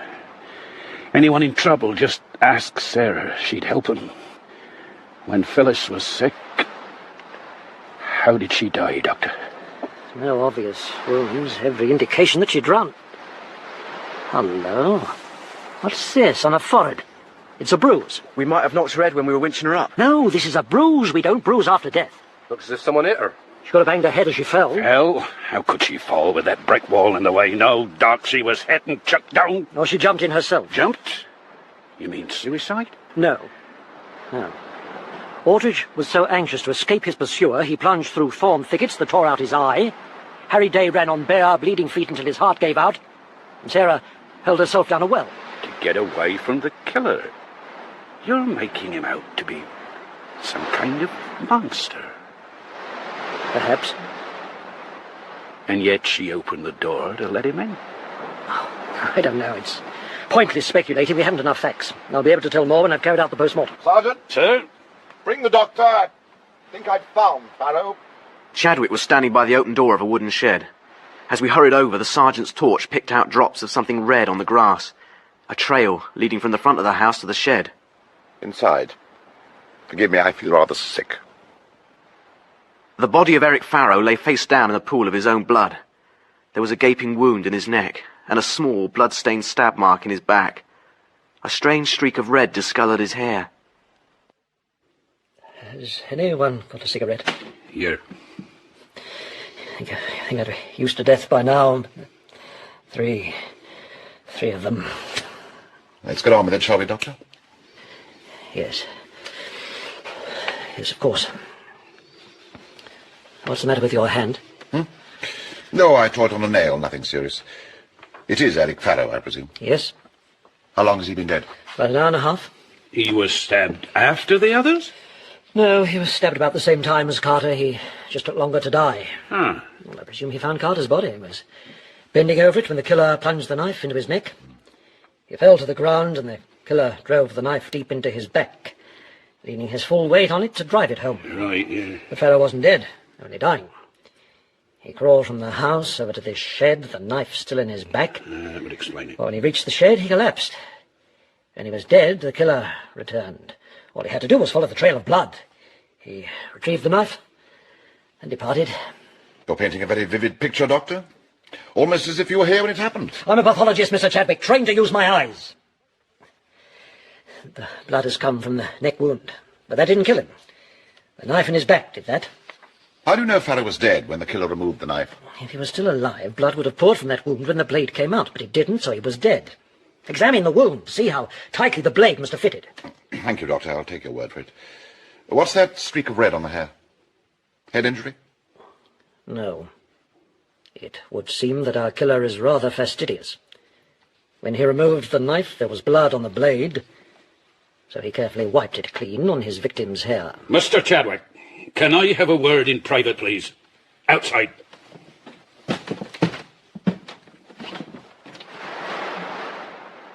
Well, Sergeant? I don't give a damn how many people go down with rabies in Norristown. These are my people. We need outside help and we want it now. I'm going to get this bastard before he butchers anyone else. Get me some more men. Sir! Sir! I've already explained. I've tried. There's no chance. We're out of our depth and we don't know what the hell we're doing and people are being killed. I know exactly what I'm doing, Sergeant Fowler. I'm giving the orders and you are required to obey them. And never speak to me in that tone of voice again.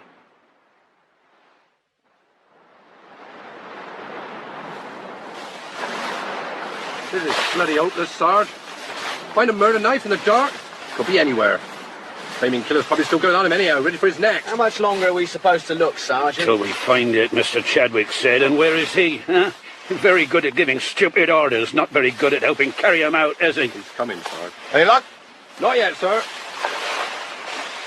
Ah. Finished, Doctor? There's nothing else I can do here. I'm getting back to see how Mrs. Farrow is. I tried to get Flo Carter's phone, but it seems to be out of order. We seem to be having lots of trouble with phones and boats. I'd better come with you, Doc. I suppose I'll have to break the news to poor Joan Farrow.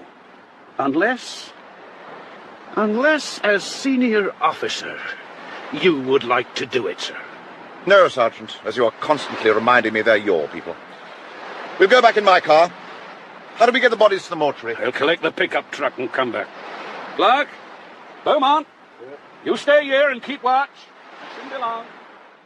They drove off, leaving us alone in that awful house, with its bloodstains and chalked outlines, and the 3-sheeted bodies, hands and heads carefully bagged in polythene, laid side by side on the floor of the parlour, a cold, musty room that was only used on special occasions.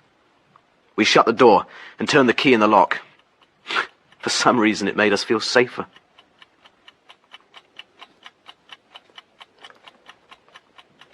Have you noticed how loudly clocks seem to tick when there's someone dead in the house? I've never been in a house where there's been someone dead before. I can't stand it in here. Can we go outside? Here, come on. Better? Yeah. What do you think of Chadwick, then? Don't like him, but he seems efficient. There's something funny about him. Something's not quite right. You know he had that blood on his hand and said he caught it on a nail? Yeah. A bit later he wiped it clean with his handkerchief. There wasn't a scratch on his hand. So he put his hand on some of the blood. There was enough of it about. Fair enough. So why do you say he caught it on a nail? I don't know. I'm too tired to think. We're high up here, aren't we? That's Lancing Cove down there, isn't it? And there's the graveyard. Oh, you're learning your way around fast, young Beaumont. What do you think of Sally, then? She's bloody awful. Oh, you're too fussy. You have to grab what you can get round here. Hey. What's the matter? I keep getting the feeling someone's watching us. You stare at that bush over there long enough, you can swear it's moving. I kept hearing sounds coming from the room where the bodies are. You get all sorts of strange noises at night. I'm sure that bloody bush is moving. Well, take a look. Yeah, all right. Well? Nothing there. Fine pair we are, scaring the living daylights out of each other. Over there, what's that? Someone's lit a bonfire. At this time of night? Well, that's too big for a bonfire. It's R.D. Day's place. It's on fire. Here, you wait here. I'll drive over and take a look. Oh, no. There's no way you're leaving me here on my own. I'm coming with you.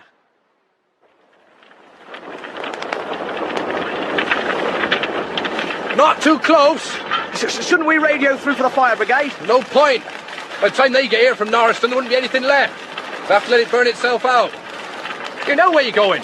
Hey, over here! Keep away from that door. It's ready to go up any second. No, quick! Smell this! Paraffin. It's soaked in it. Which means this wasn't an accident. You'd better let the sergeant know. But get back first. Clark to Sergeant Fowler. Clark to Sergeant Fowler. Come in, please. What's that? Oh, I don't know. Sounds like someone talking through a scrambler. Second time I've picked that up today. Could it be the troops out looking for those convicts? Could be. Sounds a lot nearer than that, though. Clark to Sergeant Fowler, come in, please. Fowler, yeah. Come in, Clark. I'm a Harry Day's place, Sarge, or what's left of it. It's on fire and it stinks of paraffin. Paraffin? Any point in calling the brigade? None. Half the roof gone. Murder, black magic, and now arson. What's happening to this place? Well, nothing you can do, Clarky. Better get back to young Beaumont. He shouldn't be left on his own too long at the Carter place. He's not at the Carter place, Sarge. He's here with... What the hell is that? No idea. It keeps happening. What was you saying about Beaumont? I missed it. I said he's here, with me. You've left the Carter place unattended? What the hell do you think you're playing at? Cowboys and Indians? Get back there pronto, over and bloody well out! I think he wants us to make a move. Hey, what's that? It came from that corrugated iron outhouse. There's someone in there. Are you sure? That's where the noise came from. Right. We'll go in together. Whoever it is, he's got a knife. Hit first and ask questions later. Ready? Yeah. Now. Oh, no, not you again. Leave me alone. Leave me alone. Now listen, Joe, it's late. I have been up since 2 o'clock. I'm irritable and nothing has gone flaming right, so I'm in no mood to be mucked about. Why did you set fire to that place? Nothing to say. I'll hit him! So help me, I'll hit him! Police brutality. Traffic to Fowler. Traffic to Fowler, come in, please. Shut up, Joe! Bloody Chadwick, I'd forgotten all about him. Sergeant Fowler, over. Just what sort of a cockeyed outfit do you think you're running here, Fowler? I never knew such ham-fisted incompetence. Where are you speaking from, sir? Over. He's found out you're not at the Carter house. I'm at the Carter house, Sergeant. Doors wide open, bodies, important evidence, all accessible, and not a police officer in sight. I want an explanation. What's that? Who are you? Keep away from me!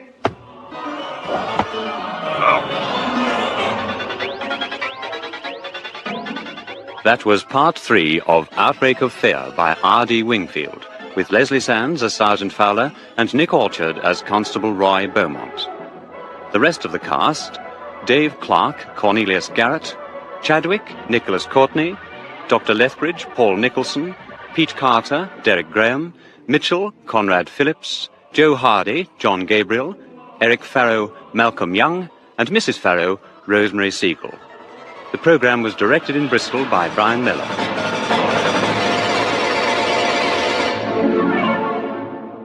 I'm at the Carter house, Sergeant. Doors wide open, bodies, important evidence, all accessible, and not a police officer in sight. I want an explanation. What's that? Who are you? Keep away from me!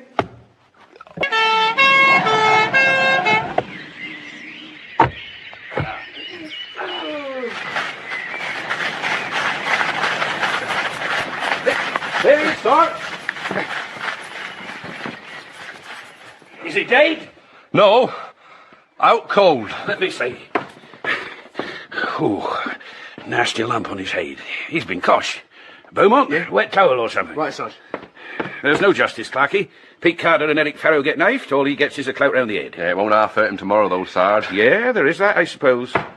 It's not too wet, is it, Sarge? Oh, no, that's lovely. Give it here. Mr. Chadwick. Mr. Chadwick. What? Easy, sir. Don't move your head. I did warn you. What happened? Can't remember. You've been coshed. Hold this to your head. Careful! Oh. There's no one here. No police. No one. I radioed you. I remember doing that. That's right. I heard something. Someone was standing in that doorway. Where the bodies are? Yes. Clarky, take a look. Oh. All right, Sarge. Had some sort of balaclava helmet on. All I could see was his eyes. And that's it. So when he hit me. Next thing I knew, you were here. Nothing seems to have been disturbed, Sergeant. It's all exactly as we left it. Must have ducked inside to hide when he heard Mr. Chadwick. But how did he get in the first place? There was supposed to be a police guard. There was a fire, sir. Fire? Help me up, will you? Careful. All right, I can manage. Where was this fire? Harry Day's shack. He was the old boy we found dead on the moor yesterday. I know who Harry Day is. Tell me about the fire. We told him about the fire, the paraffin, the old tramp. Joe Hardy. That old tramp again. I told you we should never have let him go, Sergeant. Where is he now? Locked up in the station, sir. And let's see what he's got to say for himself. You set fire to that cottage, you can't deny it. I can smell smoke and paraffin on your clothes, a welcome change from your usual stink. Your hands burnt. You were found hiding from the police. The jury wouldn't even have to retire. You did it, and all I want to know is why. Well, I broke in there, Sergeant. Don't deny that. All I wanted was a roof over me head and a real bed to sleep in. Is that too much for an old soldier to ask? See ya. Oh, plenty of sugar in mine, please, officer. Who said you was having any? This is a police station, not a dosser's tea house. Oh, all right, go on. Ta. Blimey, I knew it was a mistake. Now, come on, Joe, finish this fairy story. Any biscuits? Yeah, but you're not having any. Bad enough having to hear you drink without having you spit biscuit crumbs in my face. Now finish the flaming story. Well, I was asleep in that little room at the back. Oh, like heaven it was. Soft mattress, clean sheets. Lucky I kept my boots on, 'cause something woke me up. I could smell smoke. The old place was burning round me. Smoke was so thick I couldn't get to the door. Had to smash a window in and get out that way. Which window? Little one at the back. It was broken, Sarge. Glass on the outside. Flung myself on the ground and my clothes was on fire. Then I quickly legged it over to that shed place before he spotted I was out and he hadn't burnt me alive. Who are you talking about? You'll give me a biscuit, won't you, sir? Who are you talking about? The bloke that burnt the place down, that's who I'm talking about. You saw him? Did you recognize him? Can you describe him? No. No, he had his back to me. I just spotted him climbing into his van. Joe, can you describe the van? Dark blue. Bit backward. Wing mirror missing. Mitchell. It was Mitchell. His van, anyway. Don't quibble, Sergeant. It was Mitchell who burnt down that cottage. Must we have that disgusting noise? Beaumont, take him over to the doctor's, get his hand dressed, then come straight back. Come on, Joe. Can I have a biscuit now? Take the packet. Oh, thank you, Sarge. Thank you. You're a gentleman, Come on, Sarge. swim down here. That's right. Why did Mitchell burn it down, sir? Well, I thought that was obvious. He wanted to get back inside Carter's house, but our men were on guard. So he lured them away, burnt down Day's old shack. As soon as Clark and Beaumont deserted their post, Mitchell nipped back in for whatever it was he was after. And what might that be, sir? The murder knife, perhaps? You're not saying he's our killer? Anyway, the knife wasn't in the house. We looked. I'm suggesting you didn't look thoroughly enough. There's one thing I am certain of. It was Mitchell who coshed me. You said you couldn't see his face. It was Mitchell. I'll take an oath on it. He's our killer. Bring him in, Sergeant, now.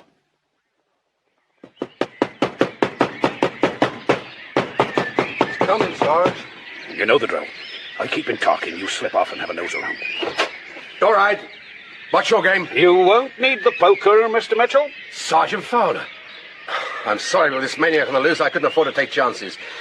I already had someone break into my boathouse and smash the hull of my motorboat. Sorry to hear about that, sir. It's not what we've called about, actually. Now, what the hell do you want? It's 5 o'clock in the morning. You dragged me out of bed. Is that woman all right? Mrs. Farrow? Perfectly all right, thank you. But her husband was murdered. How terrible. That's where the blood came from. But I don't see how I can help. We believe you know the killer, sir. We have information that he was seen entering your house. That's impossible. Very likely, sir. But we have to follow up all leads, no matter how improbable. Do you think we might come in and take a look around? In here. Thank you, sir. On your way, Clacky. Right. Look. All the doors and windows are fitted with security alarms. There's no way he could have got in. Just check them, would you, Beaumont? Right, Sergeant. You mind if I sit down, sir? It's been one hell of a night. Yes, of course. Thank you. All alone in the house, Mr. Mitchell? Yes. Where's the other constable? Having a quick look round, just in case. Your lady companion not here? She returned to London yesterday. Just as well, sir. This isn't a very healthy spot at the moment. What time did you go to bed? Bed? Let me see, about 3:15, I suppose. I left Mrs. Farrow with you, then came straight back here. And you haven't been out since? Of course not. Oh, will you be much longer? Sarge? Oh, excuse me, sir. What you got? Found this in the hall. Bring it in. Is this your jacket, sir? No. I think it must be, sir. It was hanging on your hall stand. It's even got your name on the inside pocket. Then it must be mine. What have you done to it, sir? It reeks of smoke and paraffin. Nasty burn on the sleeve. Expensive jacket, too. I lit a bonfire in the garden. Perhaps you'd like to show us where. Oh, not now. It's late. I'm tired. Come back tomorrow. There's no bonfire to show us, is there, sir? The fire was at Harry Day's cottage. Was it? News to me. Anybody want a drink? You were seen, Mr. Mitchell. We have a witness. He identified you. He identified your van. He even took the registration number. Who is this witness? His name's Joe Hardy. He was inside the cottage. You had a damn good go at burning him alive. It was empty. No, sir, it wasn't. I had no idea. If I had known, I thought it was empty. It was an eyesore, a tumbled-down eyesore. I'll pay for any damage. There's nothing left of it. All right, then I'll pay the full market value of the cottage. Who owns it? His daughter, isn't it? I'll see her first thing in the morning. Whatever she wants for it, I'll pay. Don't worry. She won't have anything to complain about. You can't buy your way out of murder, Mr. Mitchell. Murder? What are you talking about? Pete Carter, Sarah Carter, Eric Farrow. Oh, no, Sergeant, you're not putting that on me. I'm not answering any more questions unless my solicitor is present. Then I suggest you contact him right away, sir. Tell him the charge is murder. What's up with this phone? Give it, you. Dade. Must be a line down somewhere. You can phone from the station. I am charging you with the murder of Peter Carter, his wife Sarah Carter, and Eric Farrow. You are not obliged to say anything, but anything you do say will be taken down and may be used in evidence. The fire, yes. The killings, no. Whoever stabbed those people would be covered in blood. Look at that jacket. Search the house. Examine my clothes. You won't find one drop of blood. How did you know they were stabbed? The sergeant said... You said they were stabbed. No, sir. I said they were killed. You said they were stabbed. Now, how did you know that? Dave Clark took Mitchell to the station, while the sergeant and I went over that house with the proverbial fine tooth comb. Everything in this house is brand spanking new. Nothing from his past, no letters, old photographs. What's through there? His kitchen. Blimey. The gadgets. It's like something out of Star Wars. Let's have a look. How many deep freezers does one man want? There's 1, 2, 3, 4. You'd better check them for bodies. You're right, Sarge. Only joking, Beaumont. There's about 1,000 quid's worth of steak in this one. Yeah, this one's full of chicken and salmon, rainbow trout. What we got for dinner tomorrow? Sausages. You weren't here, I'd nick something. Hey, this is full of carving knives. Bag them for forensic. I very much doubt he's sticking the murder weapon back in his cutlery drawer, but you never know your luck. What's through here? It led to the garage in the famous blue van. The van's rear doors were locked, but the sergeant had his bunch of keys with him.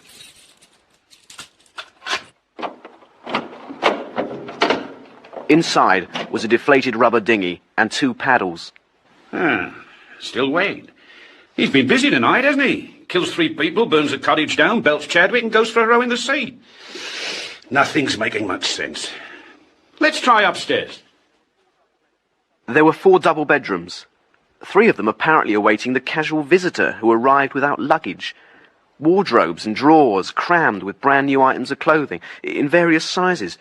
Pyjamas and nightdresses still in their original wrapping. The 4th, the master bedroom, contained a massive circular bed with silk sheets. On one of the pillows, the briefest nightdress I'd ever seen, and the heady erotic whisper of a very expensive French perfume.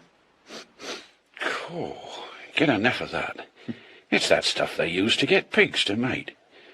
Good job Clark is not here, he'd go berserk. That girl Kim was wearing it yesterday. About all she was wearing. No wonder he eats a lot of meat. You see what I found here? Another mystery solved. Flame-coloured, sexy underwear. That's the same as we found in the vault. So it wasn't the vicar cavorting nude amongst the stone coffins. It was Mitchell and his fancy piece.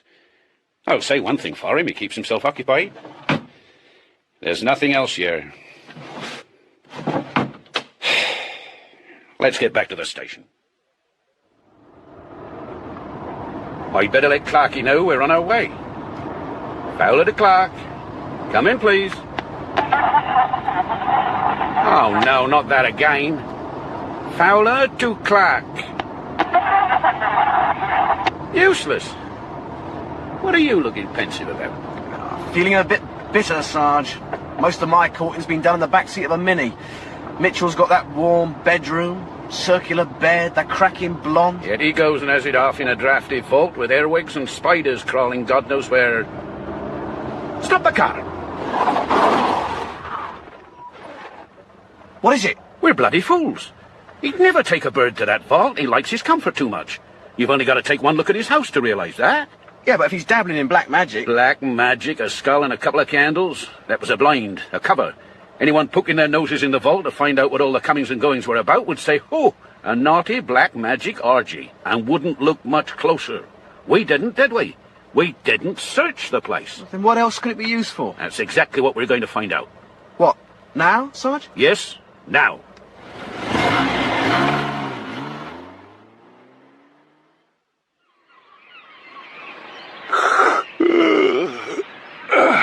What time is it? Just gone 6 o'clock.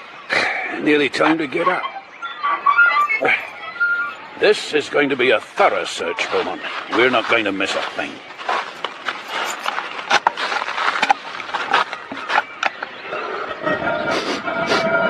Smell that? Cigarette smoke. Someone's been in here since we have. They might still be down there. Be careful.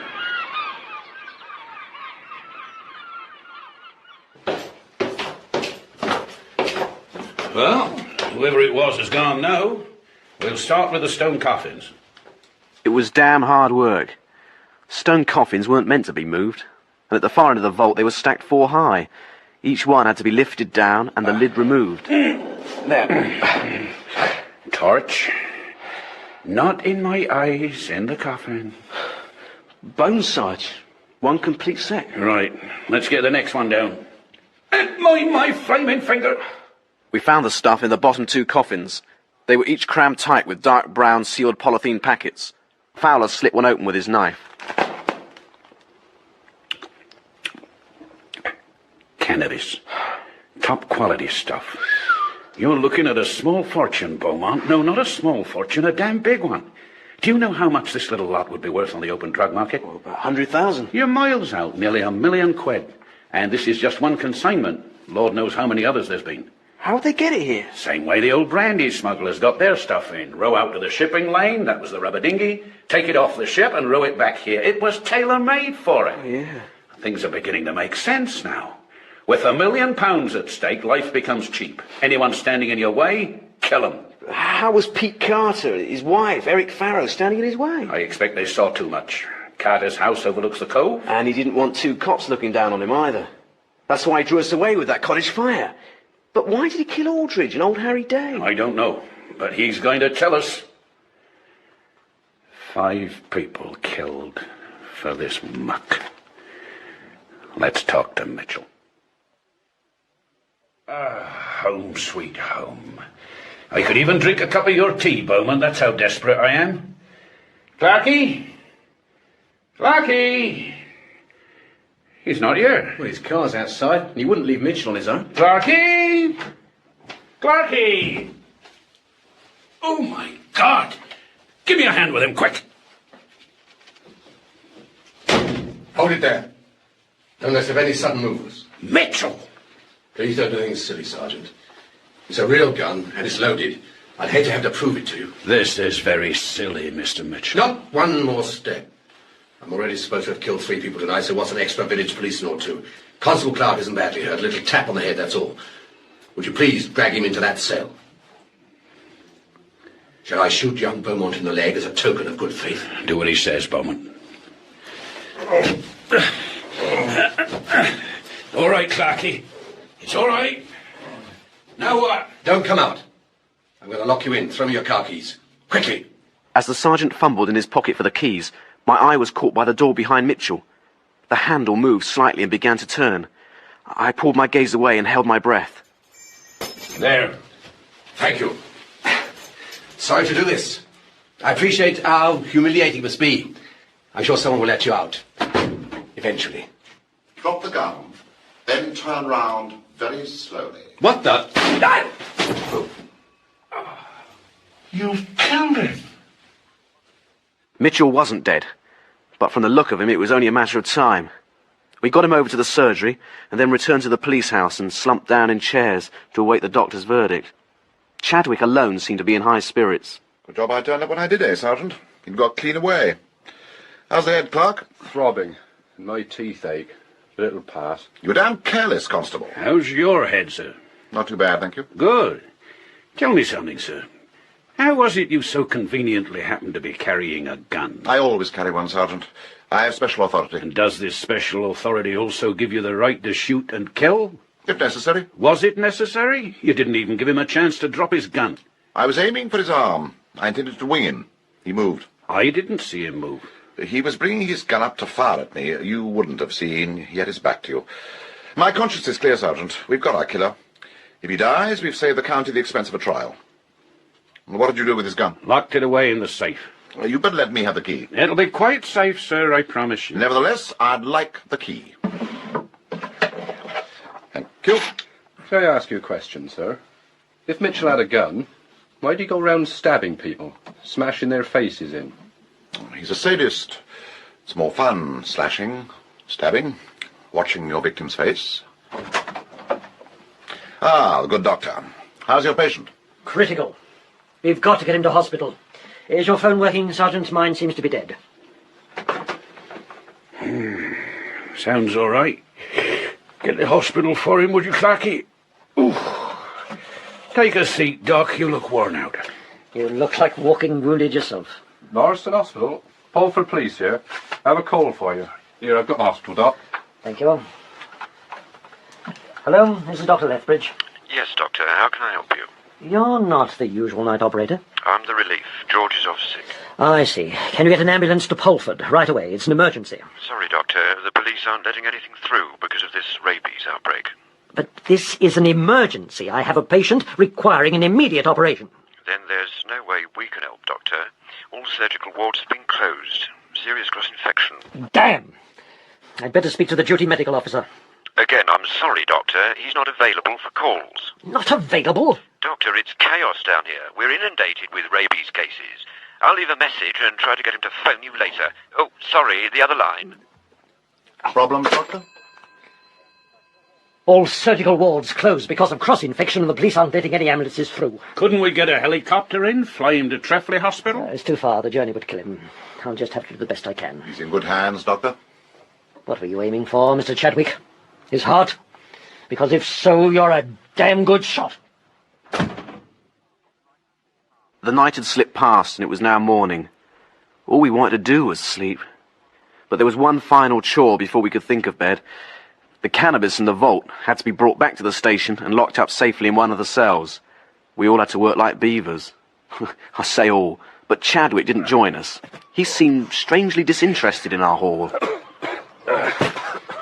Where's Mr. Chadwick then, Sarge? He wandered off on his own, just in case he should be asked to help on the manual side. Here, what was that key you gave him? That was never the safe key. It opens the stationery cupboard.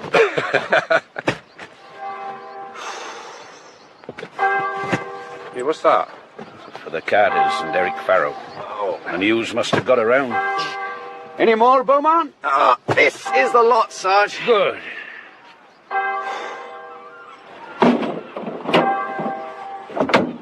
Then let's see if we can remember what a bed looks like. See you both in the pub tonight? What for? We solved the killings. We smashed the drug ring. Let's celebrate. I've got nothing to celebrate, thank you very much.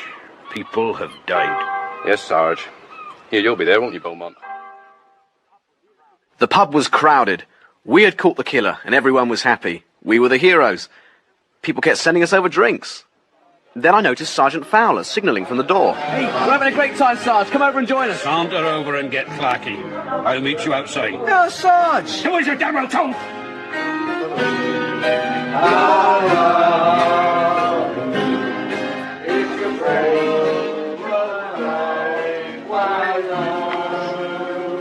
All right, Rose, We won't be long.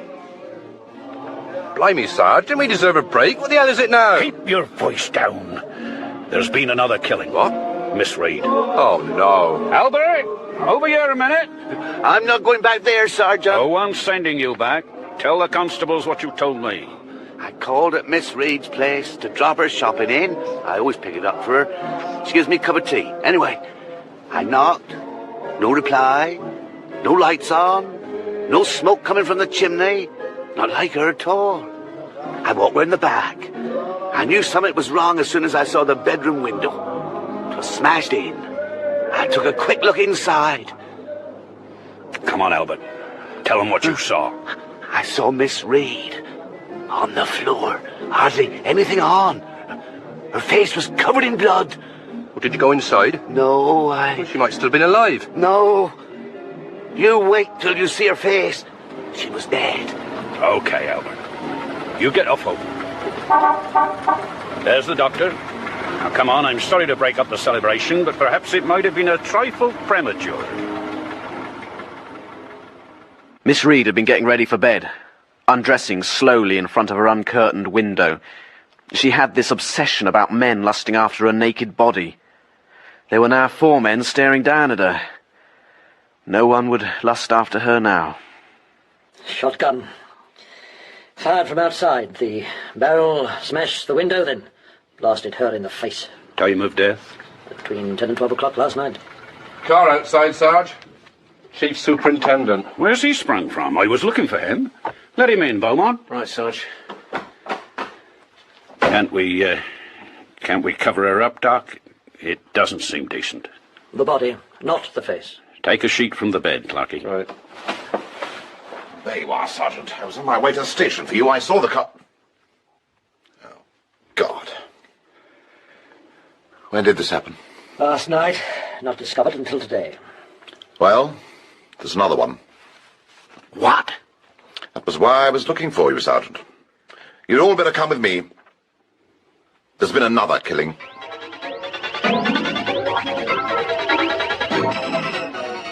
That was part 4 of Outbreak of Fear by R.D. Wingfield, with Leslie Sands as Sergeant Fowler and Nick Orchard as Constable Roy Beaumont.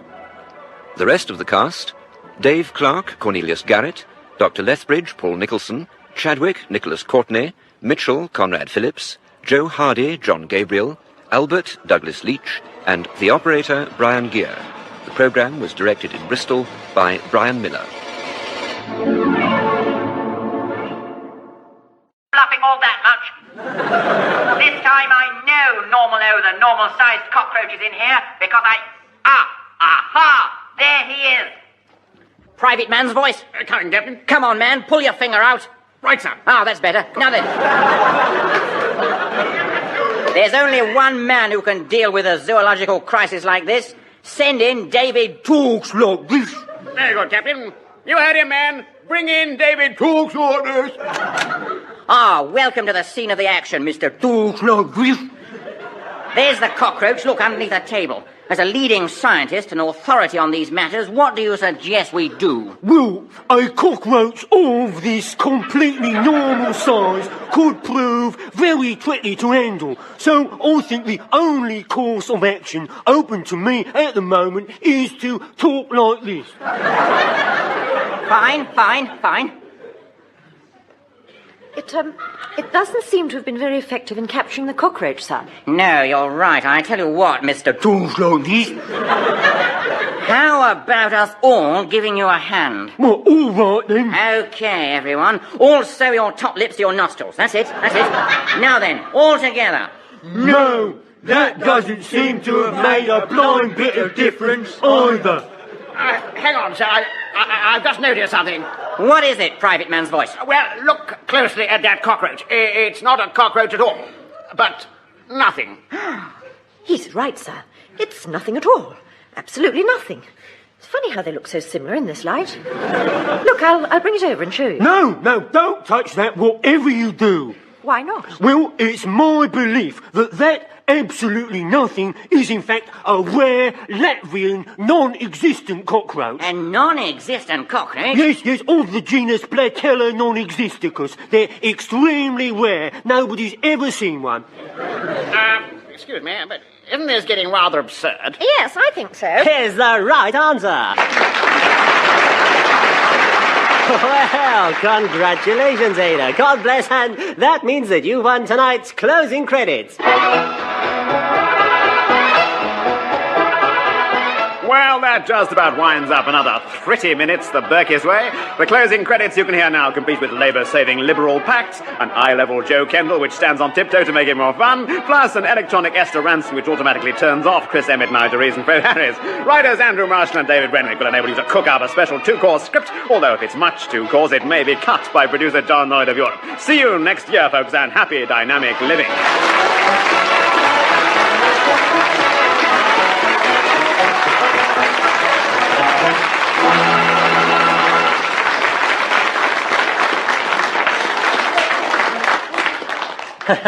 Well, God bless Ada, and I'll tell you what I'll do. I'll offer you a dummy late motoring flash for those credits. Oh. How about that? It's my last offer. Go on, take it. I'll take it. Reports are just coming in of an accident outside the BBC television centre in Wood Lane, where apparently the black and white minstrel show has just been run over by a steamroller. Police are advising motorists to treat it as a zebra crossing. Well, that was from 1977, and in fact the black and white minstrel show was dropped from BBC One the following year, 1978. Next week we're going around the world, the Berkey's way.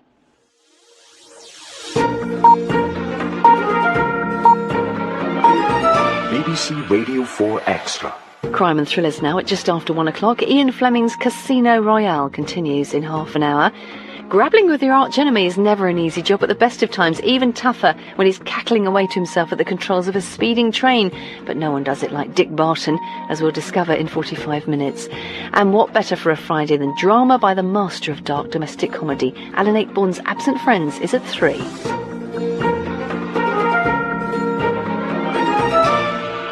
But first, there's a spate of murders to solve. Another body has come to light, and as the killings continue, Sergeant Fowler is becoming increasingly suspicious about Chief Superintendent Chadwick. Doug Hemmings.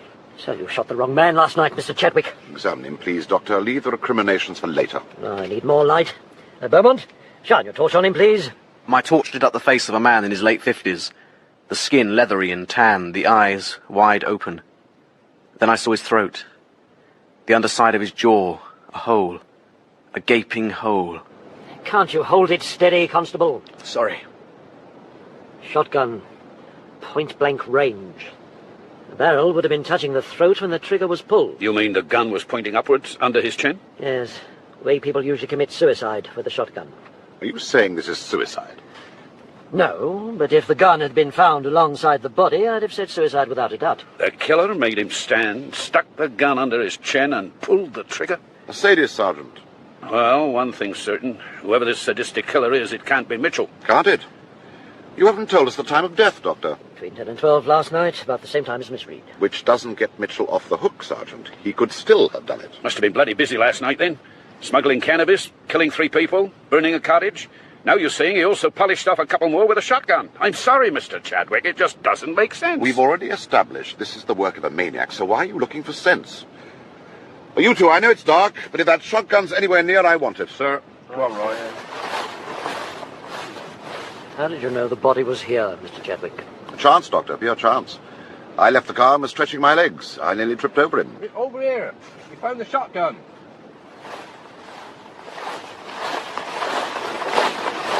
Careful, there could be fingerprints. All right, let me have it. Right. Blood and tissue on the muzzle. No attempt to wipe it clean. Dust it for prints. Yes, sir. Stock's been wiped clean. Here. Notice the initials on the barrel, Sarge. D.H. Douglas Hemmings. He was killed with his own gun. In here. He's been asking for you. How is he? Not good. Sergeant, where are you? I'm here. Come closer. Got to talk to you. I'm listening, sir. I didn't kill those people, Sergeant. Didn't kill them. Drugs, yes. Burnt the shack down, yes. Had to tow the chaps away. Never killed. There were 2 more deaths last night, Mr. Mitchell. Miss Reed and Doug Hemmings blasted with a shotgun. Am I supposed to have done that as well? Not my style, Sergeant. Not my style at all. He did for me, didn't he? That swine, Saunderson, really did for me. Saunderson? It's no accident. He shot to kill. Mr. Mitchell, who's Saunderson? Calls himself Chadwick. Chief Superintendent Chadwick. He's a fake sergeant. His name's Saunderson. Never been a policeman in his life. Then who is he, Mr. Mitchell? Mr. Mitchell, who is he? Save your breath, George. He won't be answering any more questions. You wanted me, Sarge? Yeah, come in, Clarky. I want to talk to you. Hurry up with that tea, Beaumont. Coming. Ah. You let it stand, like I said? 5 minutes, Sarge. Colour looks right, anyway. Where's Chadwick? In his room at the pub, resting. Good. Now, this is strictly between ourselves. It goes no further. It seems there are doubts as to our Mr. Chadwick's identity. Hey? Mitchell's dead. Oh. Half an hour ago. I was there. He'd asked to see me, and according to him, our Mr. Chadwick is a fake. His name is Saunderson, and he's never been a cop in his life. Ah. Then who is he? That's all Mitchell said. Ooh, swap you a pilchard sandwich for one of your bacon sandwiches, Beaumont? Is that an order, Sergeant? Yes, it damn well is. I'll give you one. No, please, keep the pilchard. Constable Clark's been having doubts about Chadwick as well, Sergeant. Huh? Have you, Clarky? How come you kept so quiet about it? Well, superior officer and all that, Sarge. Didn't think you'd like to hear me run him down. You surely know me better than that. Come on, cough it up. Well, Rose at the pub tells me he hasn't slept in that bed since he's been here. Always out, roaming around in his car. Nothing very sinister in there. Yeah, all right. Now, excluding the geologist, don't you think it's more than a coincidence that the killings only started after he arrived? And he's nearly always the lucky man to discover the bodies. So, coincidences happen. Here. How come I've got all fat in my sandwich, Beaumont, and you've got all meat? Coincidence, Sergeant. Tell him about the so-called cut on his hand, Clarky. Yeah. Remember how he staggered out of that shed when he'd found Eric Farrell's body?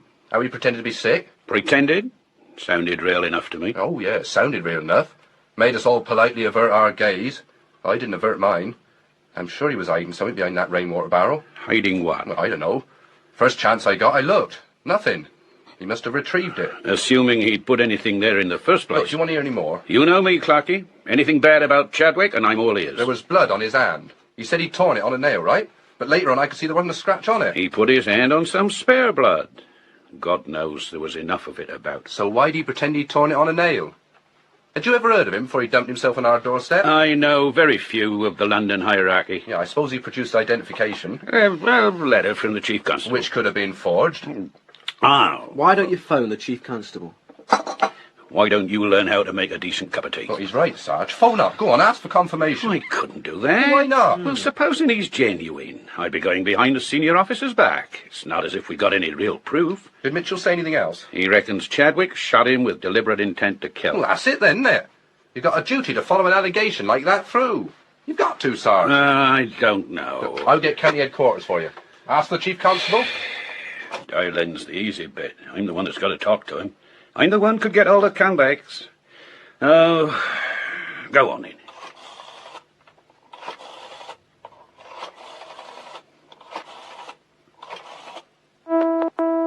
It's ringing.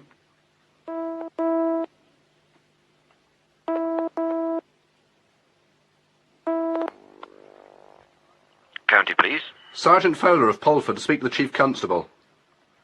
I'm afraid the Chief Constable isn't available at the moment. Well, the Assistant Chief Constable, then. I'm afraid he isn't available either. Can I take a message? Just a minute. Operator wants to know if he can take a message, Sarge. Give me the phone. What's up, Clarky? I'll tell you in a minute. Hello. County? This is Sergeant Fowler, Balfour District. I'm afraid the Chief Constable isn't available, Sergeant. Emergency meeting, this rabies business. Can I take a message? Sergeant, I said, can I take a message? No. No, thank you. I'll call back. That's odd. Sarge, when I phoned Norriston Hospital last night for the doctor, I swear the same bloke answered the phone. And I'll tell you something else. I phoned the GPO engineers yesterday to report the call boxes out of order. He answered that call as well. The self-same bloke. Nothing seemed to add up. Nothing made sense. Later that night, the fog returned and hung thickly over the sea. And something else happened that didn't make sense. A fisherman reported that the lighthouse beacon was in darkness, and the fog siren was sounding strangely. He's right, Sarge. The light's out. And what the hell's he playing at with that foghorn? It's a signal of some kind. Right, inside. Let's get the Coast Guards. It's their pigeon, not ours. Ah, the damn thing's dead. Clarky, get on the radio. Right. Hello, Coast Guard. Hello, Coast Guard. Pulford Police here. Come in, please. Hey, what's that? What sort of noise is that? Jamming of some kind. Hello, Coast Guards. Come in, please. It's useless. They'll never hear us through that. We'll have to get across to the lighthouse ourselves. Well, there's not an undamaged boat in the harbour. The rubber dinghy from Mitchell's van. Going out in a fog in a dinghy? I don't fancy that much, Sarge. You don't have to fancy it. You're not going. I'll be taking Mr. Chadwick. Nip over the pub and fetch him, Beaumont. Tell him it's urgent. Sarge. This is our chance, Clarky. As soon as he's out the way, you and Beaumont search his room. Let's try and find out who he really is.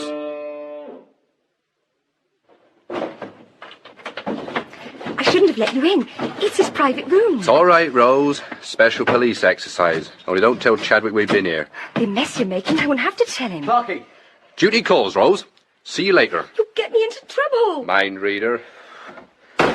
What you found? This suitcase. Here, let me have a go. Gordon Bennett. Blimey. It's a lock and a half up, that is. What's he got in there? The crown jewel? There's no way I can force that. Dear, metal lined. Aluminium, I think. Nip down to the car. There's Axor in the boot. Right. I can't row anymore. You don't have to. Horse in. Right. I'll go first. Now give me your hand. Careful, it's slippery. Silence, stop. Yeah, let's get inside. Mr. Jackson!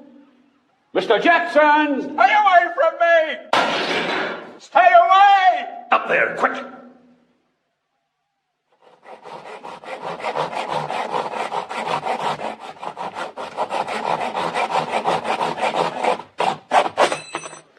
That should do it. We've ruined his case. Well, if it's his dirty washing, we're in trouble. Bloody hell. It wasn't dirty washing. It was a miniature arsenal. Guns, grenades, rounds of ammunition, and that wasn't all. Radio transmitter, complete with scrambling circuits. Here, there's something underneath. Underneath was the star prize. A wooden-handled carving knife, with a long razor-sharp blade, all heavily blood-stained and carefully preserved in a polythene bag. We had found the knife that had stabbed Carter and Farrow to death. I'll kill you! Keep away! Mr. Jackson! Mr. Jackson! We'll have to smash it in. Keep away! Keep away from me! Don't you come near me! Stay away from me! Mr. Jackson, who are you shouting at? There's no one here.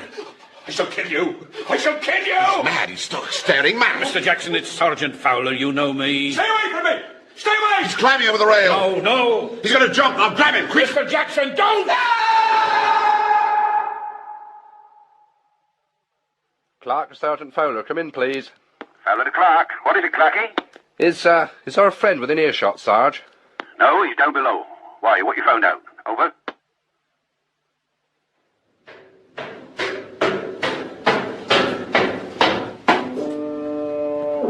There's not an unbroken bone left in his body.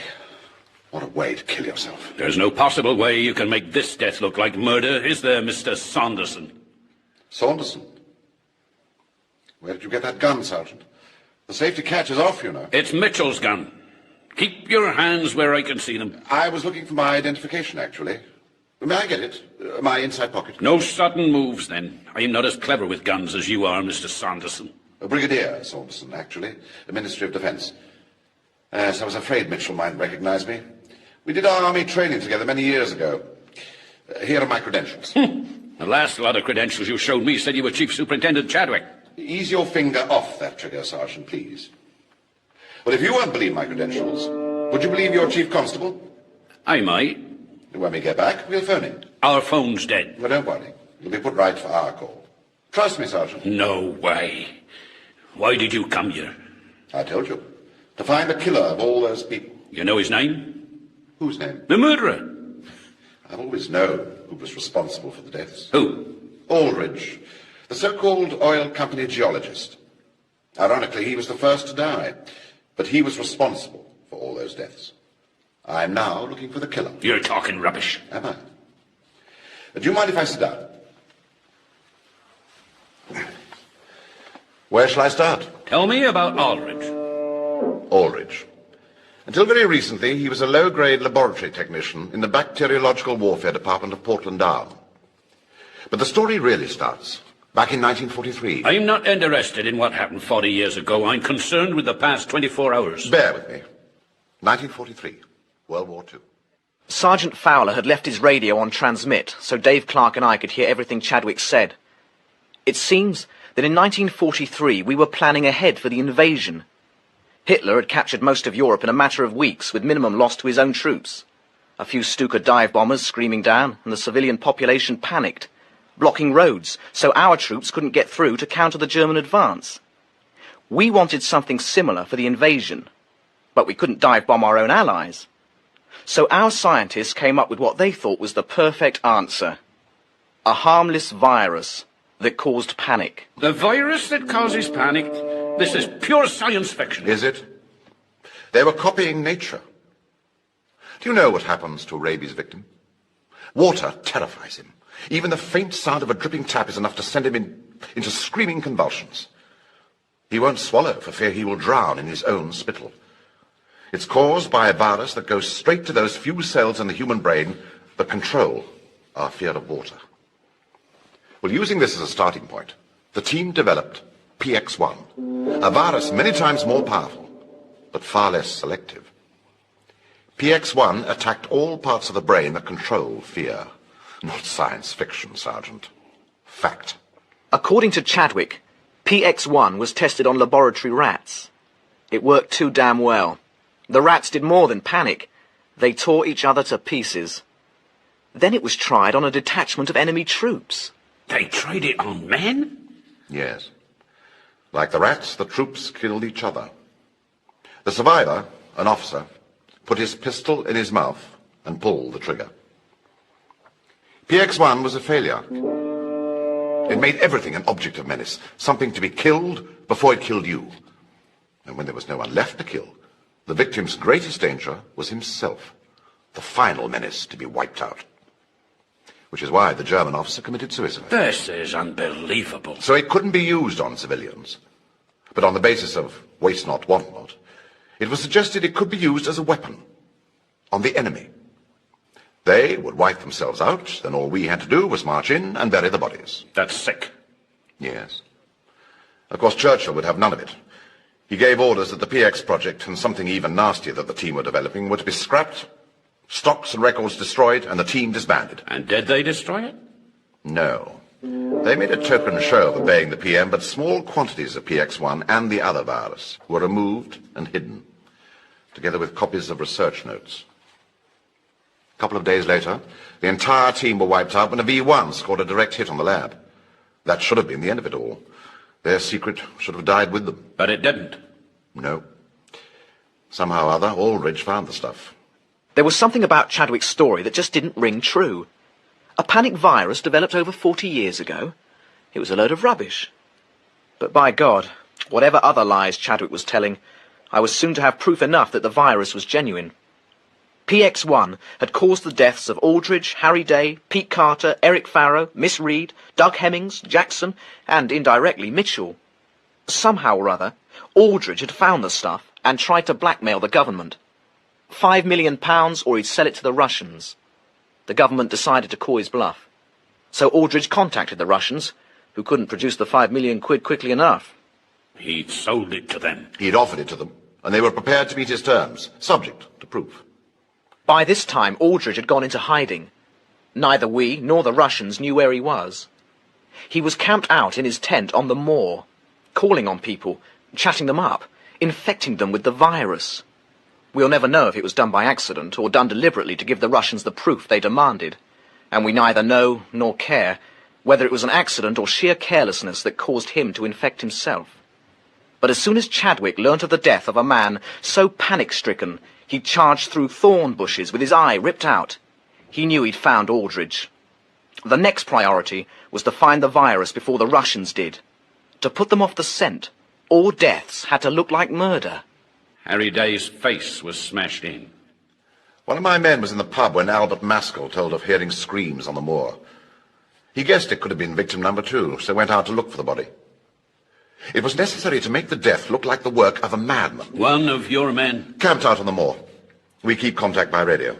It was Chadwick who pulled the knife from Eric Farrow's back and wiped it clean of blood on his hair. Sarah Carter had stabbed both men and then drowned herself. Chadwick also hid the shotgun that Hemmings had used to kill Miss Reed and then used to take his own life. As the doctor had said, if the gun had been found next to the body, it would have been a classic case of suicide. I kept the knife, by the way. I know. Beaumont and Clark found it when they searched your room tonight. They did what? I'm not having you going behind my back, Sergeant. That will be the first and last time. I preserved that knife for a specific purpose. You are to see that it is found in Mitchell's house bearing Mitchell's fingerprints. He is to be our scapegoat, our maniac killer. I don't plant false evidence, Brigadier. You will do as you're damn well told, Sergeant. Mitchell claimed you shot him deliberately. I say I didn't. You will accept that. And then Chadwick came out with something even better than the panic virus story. It seems that included in the package deal that Aldridge was offering to the Russians was the Star Prize, the other goodie our wartime scientists had knocked up in their spare time. PX2, a plague virus of the most virulent and appalling kind. When Chadwick went into detail about how its victims died, I was physically sick. You've no conception of what this stuff can do, how fast it spreads. As soon as we learnt of Aldridge's death, this entire area was cut off. It's ringed with armed troops. No one is allowed in or out. Troops? Oh, there's no mass prison escape. There's no outbreak of rabies. Just an excuse to have our men standing by. One single plague symptom, and anyone attempting to leave the area will be shot. Including you? Yes, including me. And when everyone in the area was dead, they'd bring the flamethrowers in and hope and pray that that would contain it. Why do you think my chap has been smashing your boats? To prevent any escape by sea. And is that why our phones have been out of order? Apart from the police phone. All your calls go direct to my command post. We were wondering why the same man answered all the calls. Yeah, that was careless of us. But we've never done anything like this before. We'll do better next time. May I have that gun now, please? I suppose so. Here. Thank you. How long are my people going to be isolated like this? Until we locate the virus and are satisfied that the container is still intact. Yes, sir. I see, sir. Thank you, sir. Well, assuming that was the Chief Constable, Chadwick would appear to be genuine. You don't sound too certain. I don't know too much about viruses, but I would never have thought you could have kept them hidden away and alive for nearly 40 years. You could ask the doctor. No, we've been sworn to secrecy. We better get to bed. First thing in the morning, we're going to start scouring the area to try and find the stuff. It'll be like looking for a needle in a flaming haystack. Where do we start? Well, at least it'd be more interesting than hauling Fred Dickey's dead cow off the foreshore. Fred Dickey's cow? Do you remember what he said, Beaumont, when he reported it had gone over the cliff? He was blaming Aldridge. He said, what was he doing in my field at 12 o'clock at night? So what was he doing there? That's miles away from where he had his tent. Clacky, what's at the back of Fred's place? You'd have to go through his field to reach it. The old tin mine. And what better nice, safe place could you find if you wanted to hide something? Get the car out. And that's where we found it. The old tin mine. A heavy metal container thickly lined with polystyrene and holding a number of small, sealed capsules. Some labelled PX1 and 2 smaller ones labelled PX2. Look at the dates on the labels, Sarge. Batch 37, October 1981. These aren't 40 years old. All right, Sergeant. What? Might I suggest you put it down very, very carefully? You followed us? Not really. Spotted your car streaking this way, so I thought I'd find out what you were up to behind my back. Seems to be intact. Thank God. Leave it here. No one touch it. I'll have my chap stand guard tonight, and I'll send a helicopter to collect it as soon as it's light. You've been lying to us, Brigadier. That wasn't left over from the last war. That's current production. We're actually producing that filth now. My story was basically true. I might have confused the dates a little, but it's no concern of yours, mine, or anyone's, Sergeant. We've got it back. That's all that matters. 7 o'clock, you early birds, and here's the latest news from Radio Coastline. Actually, all the prisoners who escaped Sergeant! have now been recaptured. Trying to get up, Sarge! All right, I heard you the first time. Oh. Must he be so flaming cheerful first thing in the morning? Good Lord, the phones are working. Fowler? Yes, sir? Yes. Right, yes, I'll tell him. That was Inspector Burton. They're ready for you at Denton. Want you to go there today. Oh, I'll get my stuff together then. Clarkey will run you into Norriston. I'll miss you, Beaumont. But I won't miss your lousy tea. And that was the last I saw of Polford. It wasn't until a couple of days later that I heard about the helicopter crash. In the Polford area, someone said. I tried to phone Dave Clark at his home. Got the unobtainable signal. Same thing happened when I tried the pub. And the doctor. Then I tried the police house.